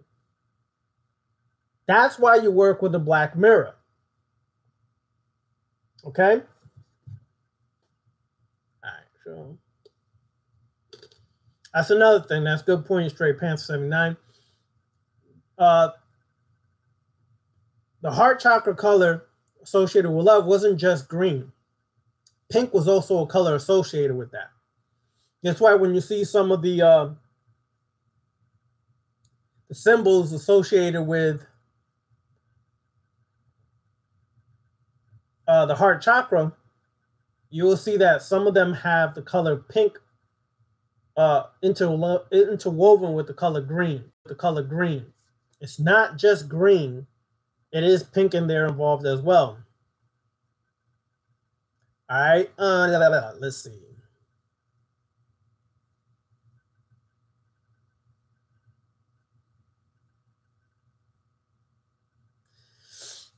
Okay, when you see the female demon entity, it's a devouring energy. It doesn't mean she will try to devour you. It depends on you and who and what you're as an individual are. Are you strong? Are you confident? Are you in command? Are you in control? If any of these spirits, entities, demons, it doesn't matter. It's just not working with Goetia. Just working with spirits in general. If they sense fear, they sense weakness and things like that in you, they try to devour your energy. This is what we've been saying for the last 3 weeks. This is what I will continue saying. They can try to devour your energy because they sense your weakness, your fears, your things, and they can tap or zap into that to drain you. Keep that in mind. Because what you have to understand is we have this concept of spirits being one way, and that's not the case. All life in existence is constantly draining energy some way, shape, form, or fashion. You may think the tree loves you and you want to hug the tree and you want to, grind up against the tree because the tree spirit wants to give you some of his branches or her branch. Well, that's another story. But anyways, this tree spirit is also tapped into a dark current. Its roots go deep down into the dark earth. And the deeper down you go into the earth, you tap into the death current. Okay? So always realize that everything you see in existence has its duality, as what we would say, which is really not a duality. Like the principles of Tahuti say, they're really all varying degrees, vibrations, or frequencies of the same thing. It's all in how you perceive this that you and I or anybody else can associate it or define it as good, bad, good, evil, wrong, right, whatever the case may be. So when you are working, Omar, with these entities, these energies, these frequencies, if you're in command, if you're the God over self, then instead of devouring energy from you, they bless you with the kiss. They seal it with a kiss, which is symbolic of giving you the wisdom, the knowledge, okay? Which is the ultimate goal, receiving the knowledge, the wisdom to empower you through energy and frequencies that are ancient of days. Okay? Okay, where am I at?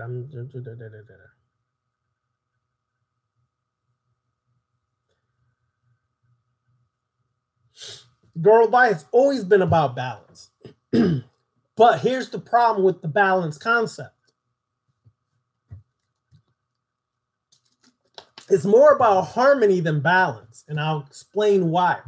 People strive for balance and say these are the scales, you want balance. The problem with this concept is when it's balanced, there is stagnation. There is no movement. It's just balance, meaning there's no fluctuation. This is where the chaos comes in, because life doesn't grow when things are balanced. Life doesn't transform or change, bring it to new heights when you're balanced. Life grows and changes, transforms within you when there is chaos that is forcing you to face the things that you're ignoring. And in that chaos comes the true transformation, which then brings about a moment of order. For a time being, the order will exist. But any true master knows that order is just temporary, because chaos is always there. And it will come, and it will come forth and rear its head into your life just when you think you're all balanced. As a reminder, it's not about being balanced, it's about harmonizing the chaos and the order. It's about learning how to use the chaos when necessary to force change and growth within yourself, to bring about a moment of harmony, or what people consider balance. It's not about 100% totality of balance. That is an erroneous mistake that we have been taught for thousands of years. It's not that. It's a harmony. When scales are balanced, there is no movement, there is no fluctuation, there is no life. And life is not about standing still. Life is a constant wave. Life is constant pushing and pulling. That's what we have to really understand. So we become like Set, who utilizes the chaos when it's necessary. All right, so let's keep it rolling. All right, where we at?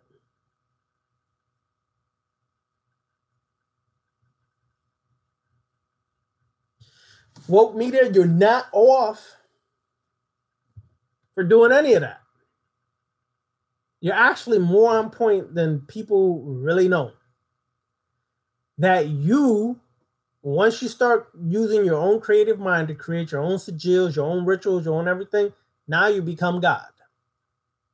That's when you become God.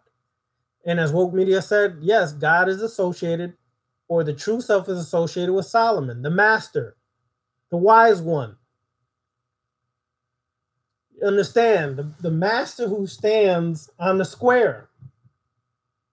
Okay? The one who governs the self, the sovereign ruler. This is why in Freemasonry, most of the lodges, one of the worshipful masters that sits in the east is symbolically Solomon. And so on represents the 3 degrees, the entered apprentice, the fellow craft, and then you become the master mason. And you experience death 3 times or thrice, as they would say. And you're resurrected 3 times, and each time you're resurrected to a new level of becoming Solomon, the master, the worshipful master over the temple that sits in the east, where the sun appears to rise. All right, anyways, symbolism. Anyways, let's see.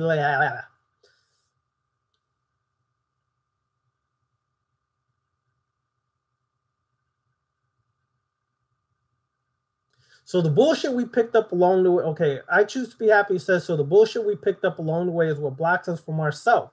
So if the dirt rises to the surface, then we shouldn't ignore it, but deal with it. Precisely. Exactamundo. Sí. Eso es la cosa. Okay? in every damn language I could think of. Okay? That's correct. Now, we've been taught, though, when the dirt rises to the surface, to sweep it away and not deal with it. Just throw it away, not deal with it, not focus on it, and like it miraculously will just disappear because I'm ignoring it, which is what most right-hand path philosophy teaches, to ignore your pain, your trauma, your wound, your bad habits, and give yourself to God. Give yourself to Allah. Give yourself to Yahweh. Give yourself to something or someone outside of yourself, and that will solve all your problems. No, it doesn't. You're the only one that has the answer to your problems, but you have to use your power to do the work to get there. And the work is not in the pretty things. As they say in Freemasonry, the master has to reach down into the muck and mire and raise you back up with the lion's grip. And when you're raised back up to a perpendicular, you're raised back up into a living, perfected temple. But you had to go into the muck and mire to perfect yourself. Or taking the rough ashlar and using strikes, hits, cuts to perfect it into a pure or pristine ashlar. Okay? So understand that. The work is always in the muck and mire or the dirt. Just like the lotus. The lotus is a beautiful plant. But where does the lotus rise from, y'all? Huh? Where does it rise from? It rises from the muddy waters on the Nile River. So everybody's, oh, the lotus is beautiful. Look at how beautiful, how wonderful the lotus is. But the lotus comes through the muck and mire, the dirt, the mud, to become beautiful. You are like that lotus. You cannot be beautiful till you deal with your muck and mire.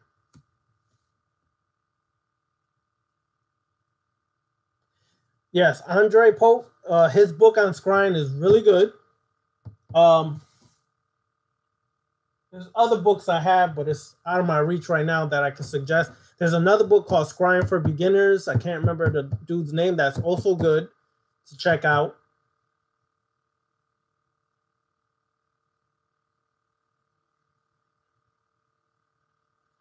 Yin Council, that's correct.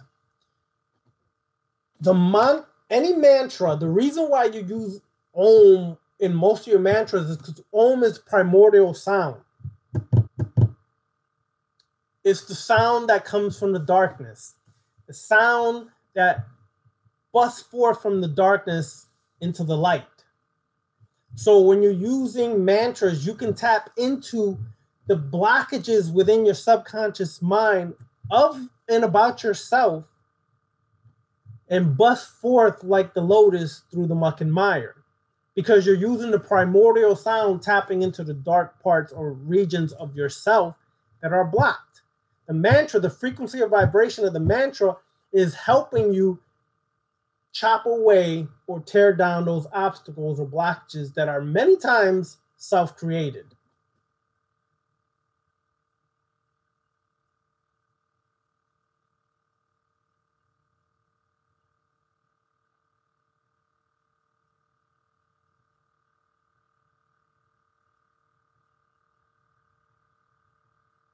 Omar, that's correct. See, since you grew up in India, you grew up in a different culture and society where mysticism was around you, but it's changing because of the modern day world. And yes, many of the things we hear have always been laced with the fear and be afraid of this and don't tap into this and be scared of this and run from this and hide from yourself. And thus we sit there with the same problems. And that's correct. Harmony is different than balance. It's bringing the forces of chaos and order together in realization that there will always be fluctuation between chaos and order. Right now, as we speak, everything seems to be in order in this earth that we're living in. But outside of this atmosphere, when you go into space, there's asteroids colliding, there's planets being destroyed, there's suns that are dwarfing out and just dying out, becoming dwarf stars and things of that nature. Constant chaos in the universe, but it seems like order at the same time. Do you understand this? That's life as it goes on. Right now, as we're sitting here talking, everything seems so orderous and so great. There's some animal killing something. There's some human hurting somebody. There's somebody building blocks to create something new. All this is happening at the same time, but you're taught everything has to be ordered. Everything has to be balanced. It's not how life works. You will get the fluctuation because that's life in a nutshell. And when you realize that, you learn how to harmonize the order and the chaos. Not just harmonize it. You learn to use the chaos. What do I mean by that? Some of y'all get lackadaisical. And it's not that some chaos comes into your life that you start to actually do something about the bullshit that you're dealing with. You'll be stuck on, everything's going so wonderful. And your ass is sitting on the couch being lazy, letting a bunch of work that you should be doing pile up. But when something comes in to shake you from that lackadaisical pattern and habit that we fall into, guess what happens, y'all? Guess what happens? That's when you start to actually do something about life, change things about life. You understand the difference now between harmony and balance? You're utilizing both forces to harmonize, but understand it will fluctuate. At times in your life, it will fluctuate, and you could use either one at any time.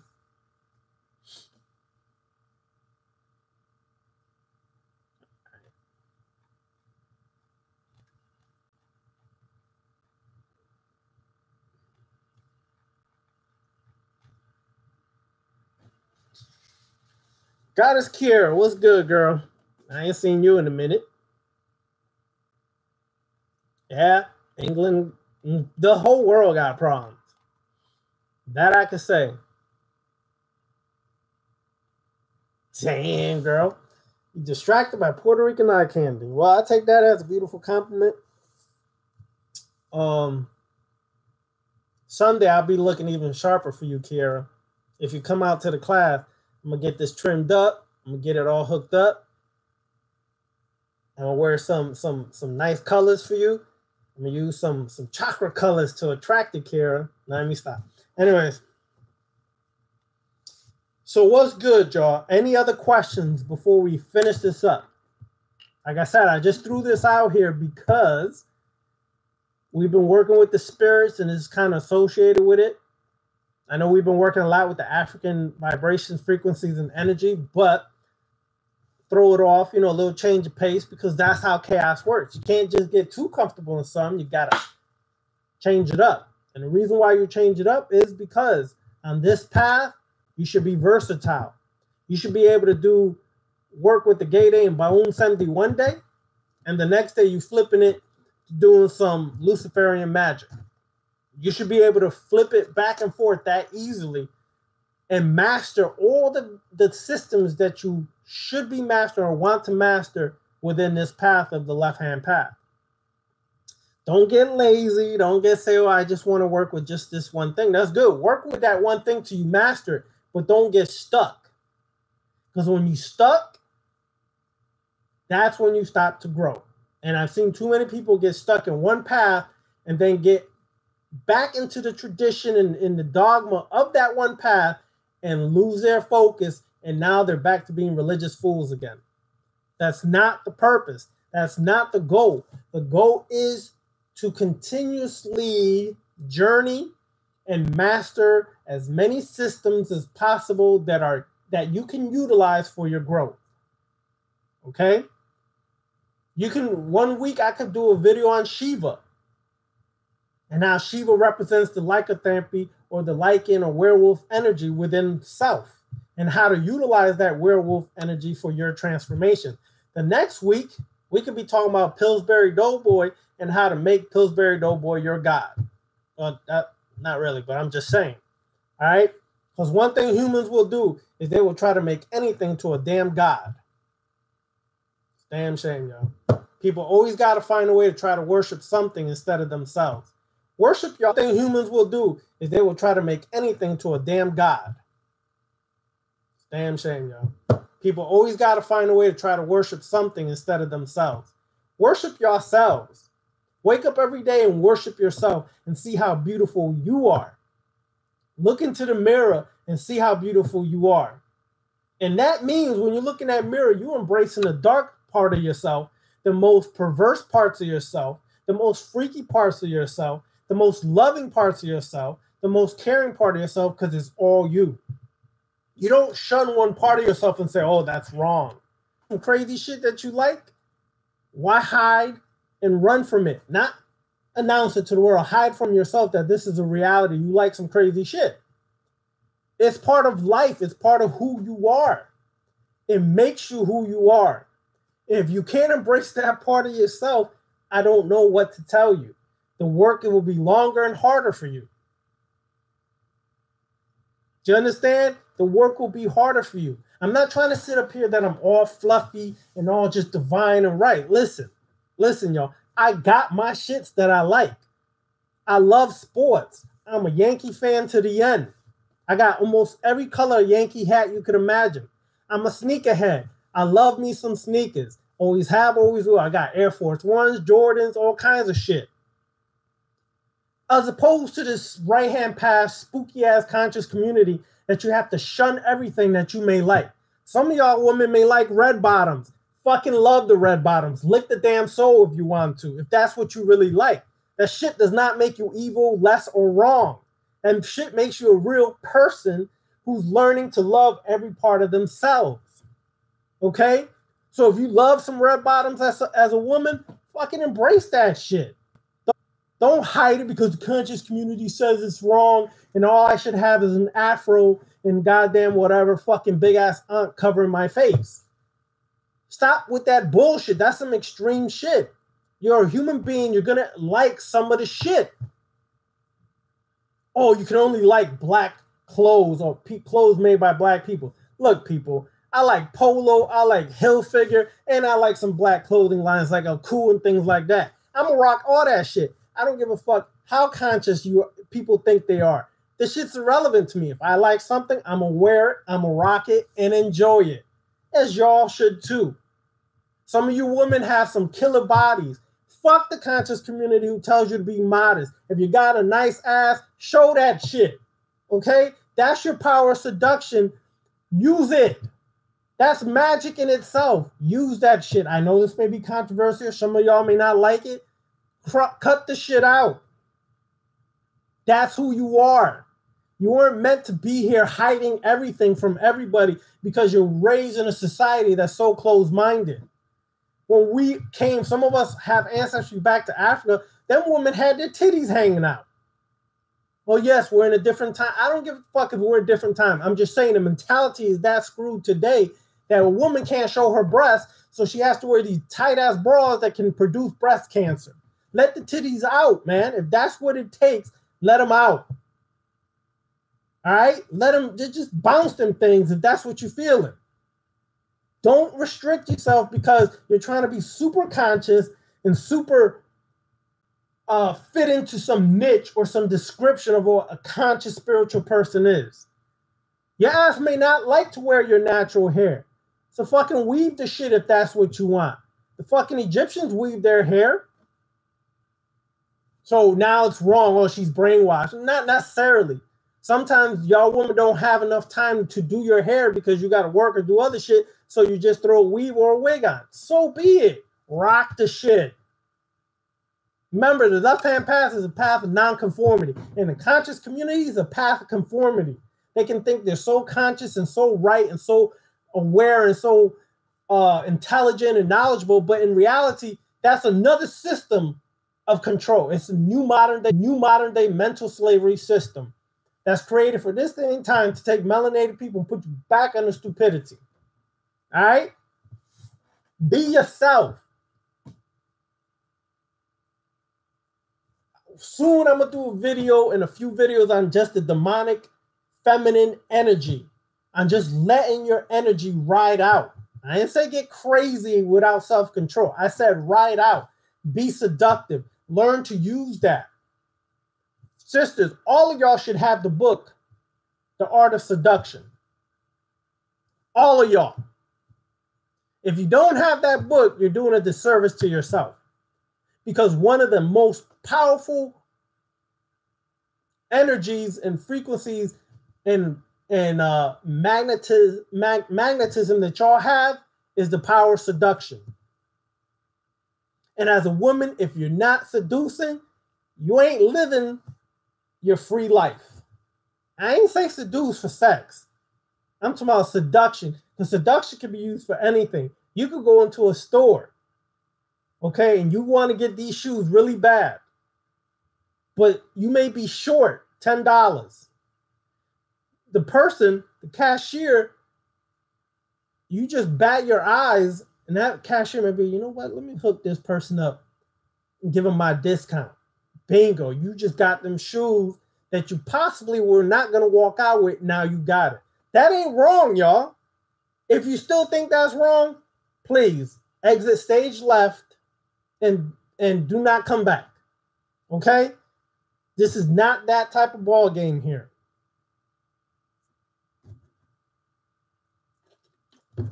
Okay, listen. Y'all should, if a demon comes with you trying to freak y'all, I'm talking about sexually, y'all should turn the table and freak them. Okay? Because most spirits, especially demons, the one energy they seek from you is sexual energy. You should learn how to use your sexual energy for empowerment.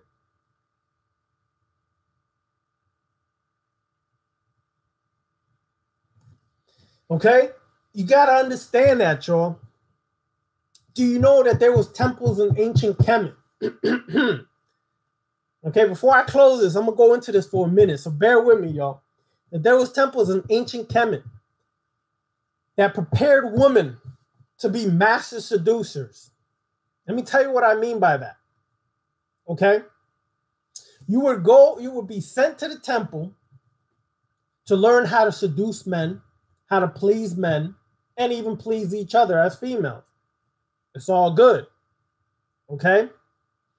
So what they would do is they would teach you every art of seduction, every art of pleasure that you could imagine. And in one of your rituals, and one of the sisters said this here a while ago, but I haven't seen her in a minute. There's other rituals I can mention too. One of the rituals was that when the soldiers came back from war, you had to be able to arouse the serpent. If you didn't have the skills to arouse the serpent, you were looked on or looked upon as not tapping into your demonic feminine energy and not really ready to be the master over yourself. Fast forward to this day and time, all that shit is looked upon wrong, evil, and everything else. Screw that. Be that goddess, be that shit that you're supposed to be. You should know how to bat your eyes in a certain way to get certain things you want. That don't mean you got to sleep with the person. That means you seduce their mind to want to please you without even a notion of sex happening between y'all two. You should know these things. You should know which oils or perfumes to wear. You should know which lingerie to wear. You should know all these things. And if the conscious community ain't teaching you that, slap them in the face and leave them alone. Okay? Because that's the power that they're not teaching you. They keep teaching the black woman is God. The black woman is God. But where the fuck are the black teachers? Okay? I'm still waiting for one of y'all, one of you sisters to say, Ravana Noon, can I teach the next time? Yes. Give me a damn break, please. I'm all for sisters teaching. All right? I'm all for y'all empowering yourselves and using your demonic force and demonic energy to bring forth your transformation for other women. Not that fluffy, dumb shit. That real shit. How to teach a woman how to be that real Lilith. For some of y'all who are on my Instagram page, you know the rituals I've been putting out through the memes on the Black Lilith ritual. That's the censored version. I could tell y'all a Black Lilith ritual right now that will fucking blow some of y'all. Matter of fact, I'm gonna do y'all a nice favor here, and I'm gonna read this Black Lilith ritual, and then for y'all who, after you hear this, want the actual ritual sent to you, I'll do that. So I'm gonna do a little quick service here for y'all, and I'm gonna do this Lilith ritual for you. I created this Lilith ritual after doing a Lilith ritual myself. All right? So get ready. If you are 18 or under, please leave now. If you are offended by sexual topics or nature, please exit now. If you're an adult and you can handle this, stay. All right. So here's the ritual. If you want this, email me. I'll put the email at the end. Lilith ritual. You use the Lilith sigil. It should be on your altar. It should be somewhere in there. Okay? Open the circle. Remember, the circle is to ensorcel yourself in your own power and to absorb the energies, be it frequencies, vibrations of what you want to call an angel or a demon. It don't matter. You absorb it all. Draw the infernal symbol with your theming or with chalk on the ground. Now, infernal symbol, for a lot who don't know or may not know, is sometimes utilized as the circle, inverted pentagram with Baphomet in it and the word Samael and Lilith underneath. All right? Light incense, particularly sandalwood, myrrh, frankincense, or rose. Pour libation, use Florida water or essential oil of your choosing. Okay? Begin by breathing deeply, and clearing your mind and focusing on your intention. If you're able to, be sky-clad. For those who don't know, that's nude or in black clothes. If you can't or not comfortable being sky-clad, wear black clothes. Here's the opening. Okay. If you're 18 or under, stage left now. Exit stage left now because it's a little... all right, just let me read it. Lilith, queen and goddess of lust, passion, and perversion. We give reverence, honor, and respect unto you. Still, I'm going to say it in first person since I'm the one reading it, but it could be for a group or for first person, you alone doing this. So I'm going to read it from the first person. Fill my heart, mind, and soul with your perverse spirit. May I be overtaken with sexual desire so strong and powerful that my orgasms will overwhelm me with tremendous ecstasy. Okay, get ready. May my, if you're a female, may my pussy, or if you're a male, may my dick drip with the nectar of your blessings. May we become aroused with your perverse spirit. May we partake of the sexual fluids and become stronger through them. We do this with your power, Lilith. And while you're saying that, you're touching yourself to arouse yourself in this opening part. I put some of this out on Instagram, okay? On a meme, not all of it. I call forth the dark carnal, the invoking. Now you're going to invoke more of the energy. I call forth the dark carnal power of my infernal mother, Lilith, seducer of the pious and the weak, dark queen matriarch of the black womb, the yoni. Journey forth this night, Lilith, that my desire may be satiated and my carnal thirst quenched. By your enchantments, by the unholy power of your seduction and my seduction, which is the power decreed and given unto me, a child of your mysteries. May the one known as, now this is if you have a desire for a particular individual, male, female, transsexual, the shit don't matter. If you have a desire, this is where you say their name. So you say, may the one known as their name be given to me. May his or her heartache for my presence. May his or her flesh crave my embrace. May his or her dick or pussy swell at the thought of my body. May his or her mind know no peace until she has fully submitted his or her mind, body, and spirit to my seductions. May his or her waking thoughts and nightscape dreams be painted with images of our bodies united in sexual union, of our fornication, until at last she is mine to have. O Lilith. Then you finish it off by taking flight, sending your astral body out to this person.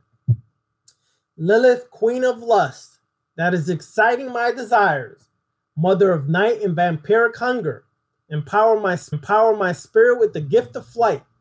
Lilith, mother of air spirits, I shall go forth in the form of my choosing to drink of the lust and life energy of my lover in this night. Now, meditate and release your desires and send your lust, mind, and astral body into the astral realm to find the one you lust and desire strongly for. And then you close it off. Now, if y'all want that, you have to be 18 or older. No, stop. All right, if you want that, here's my email. But you have to be ready, because from the individuals who've used this, you get your desire like this. Okay?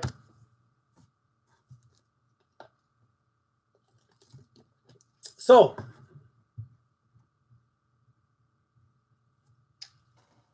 y'all feel me on this, right? You understand? Yeah, we work with the spirits for 3 weeks. Sunday, we're going to be working with the Vive or Vive, however you say it in Creole. I'm not Haitian, so I don't know the exact pronunciation. I done heard plenty of people say it different ways. We're going to work on how that astral energy is contained. I done heard plenty of people say it different ways. We're going to work on how that astral energy is contained within that sigil or symbol, and how to tap into that when you work your rituals. Okay?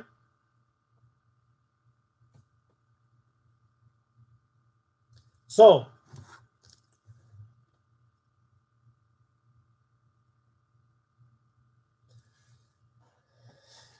y'all understand now. We're going to be taking this to another level soon. All right? It ain't for the weak.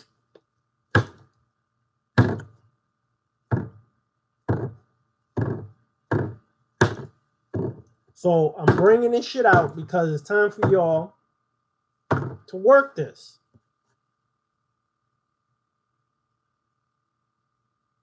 It's time for y'all to bring this forth, especially y'all sisters. Bring this shit out. This is not a religious channel. We did the spirit thing for a while. That's to appease that part of y'all that need to work with spirits. But it shouldn't stop there. Your magic should be every day, a part of you every day. And if you're not working this kind of magic, then you're not bringing that harmony of all parts of yourself forward.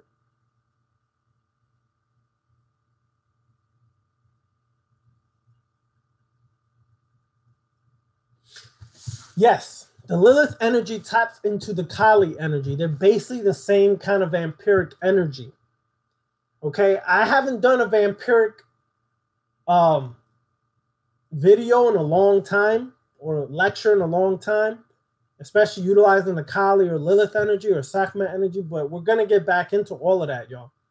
I just did this for a while because people were asking how to work with spirits left and right, left and right, left and right, left and right. So I said, let's work it for a while, right? So you do understand now. If you have any last questions, bring them forth now.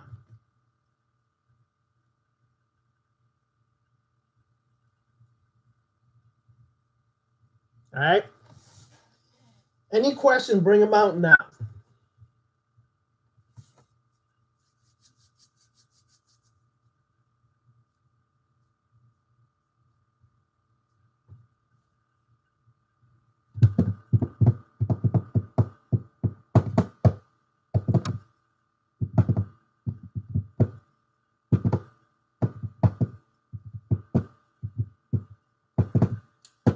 right.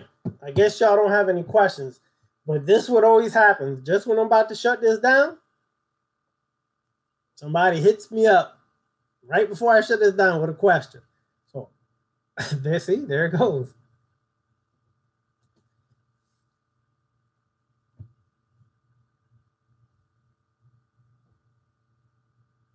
All right. Yes. Listen, y'all. As Omar is asking, yes, you're the God. You can do anything you want in your workings and thing you want in your workings and working with these spirits or energies how you want. Lilith could be used for destruction, but Lilith's most potent energy is that of seduction. One of the reasons Lilith became hidden topic is because, according to mythology, okay, one of the mythologies is Lilith would not submit to Adam. Okay, Adam wanted to be this fucking, male chauvinistic mentality. Sounds familiar? Well, some of the inner stories go that there was a time that Adam was refusing to let Lilith get on top of him and ride him. Okay? So Lilith said, you know what, screw you, screw the bullshit. I'm going to be the person I'm supposed to be. She took back that demonic feminine energy and force and said, no one is ever going to suppress this again. Okay?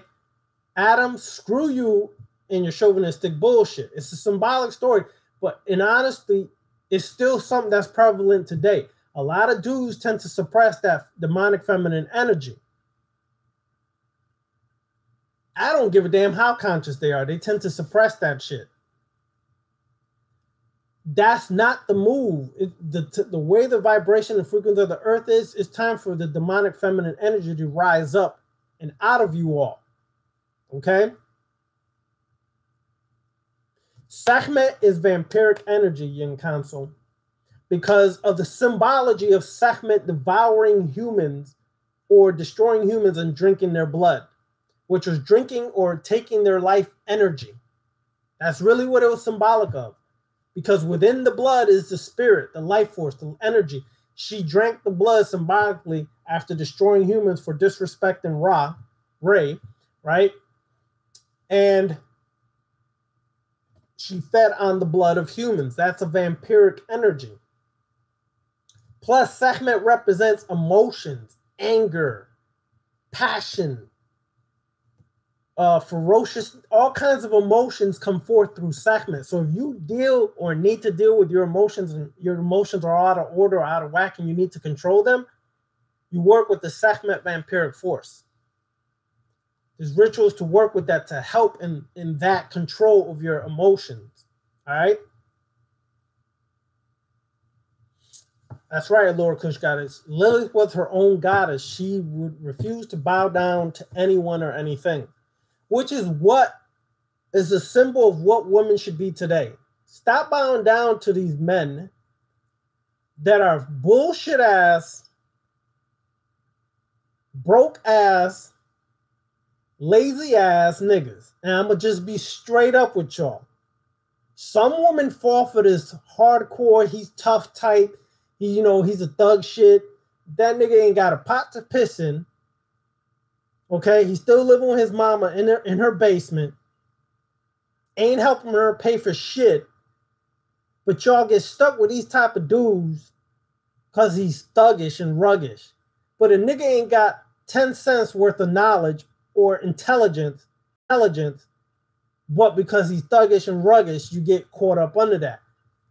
This demonic energy don't give two shits. Demonic force does not give two shits what the nigga doing. If that nigga ain't a god, keep it moving. Understand me?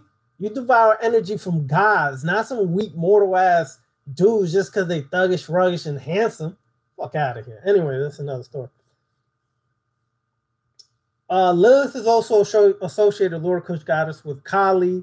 She's associated with Sekhmet, Oshun. It's that demonic feminine energy that can be sexual or devouring or destructive. Okay, a lot of people get Oshun twisted that she's so loving and just caring. But there's a path of Oshun that's very dark and demonic and destructive. A lot of people don't talk about that because you have to actually be initiated to walk through that path to understand it.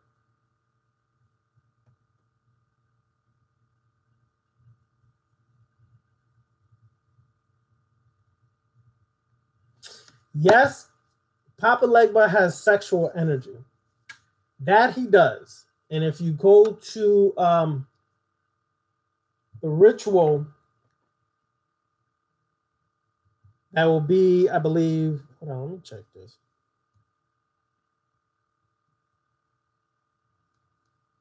Shit, is it this week? Or is it next week? I think it's next week, right?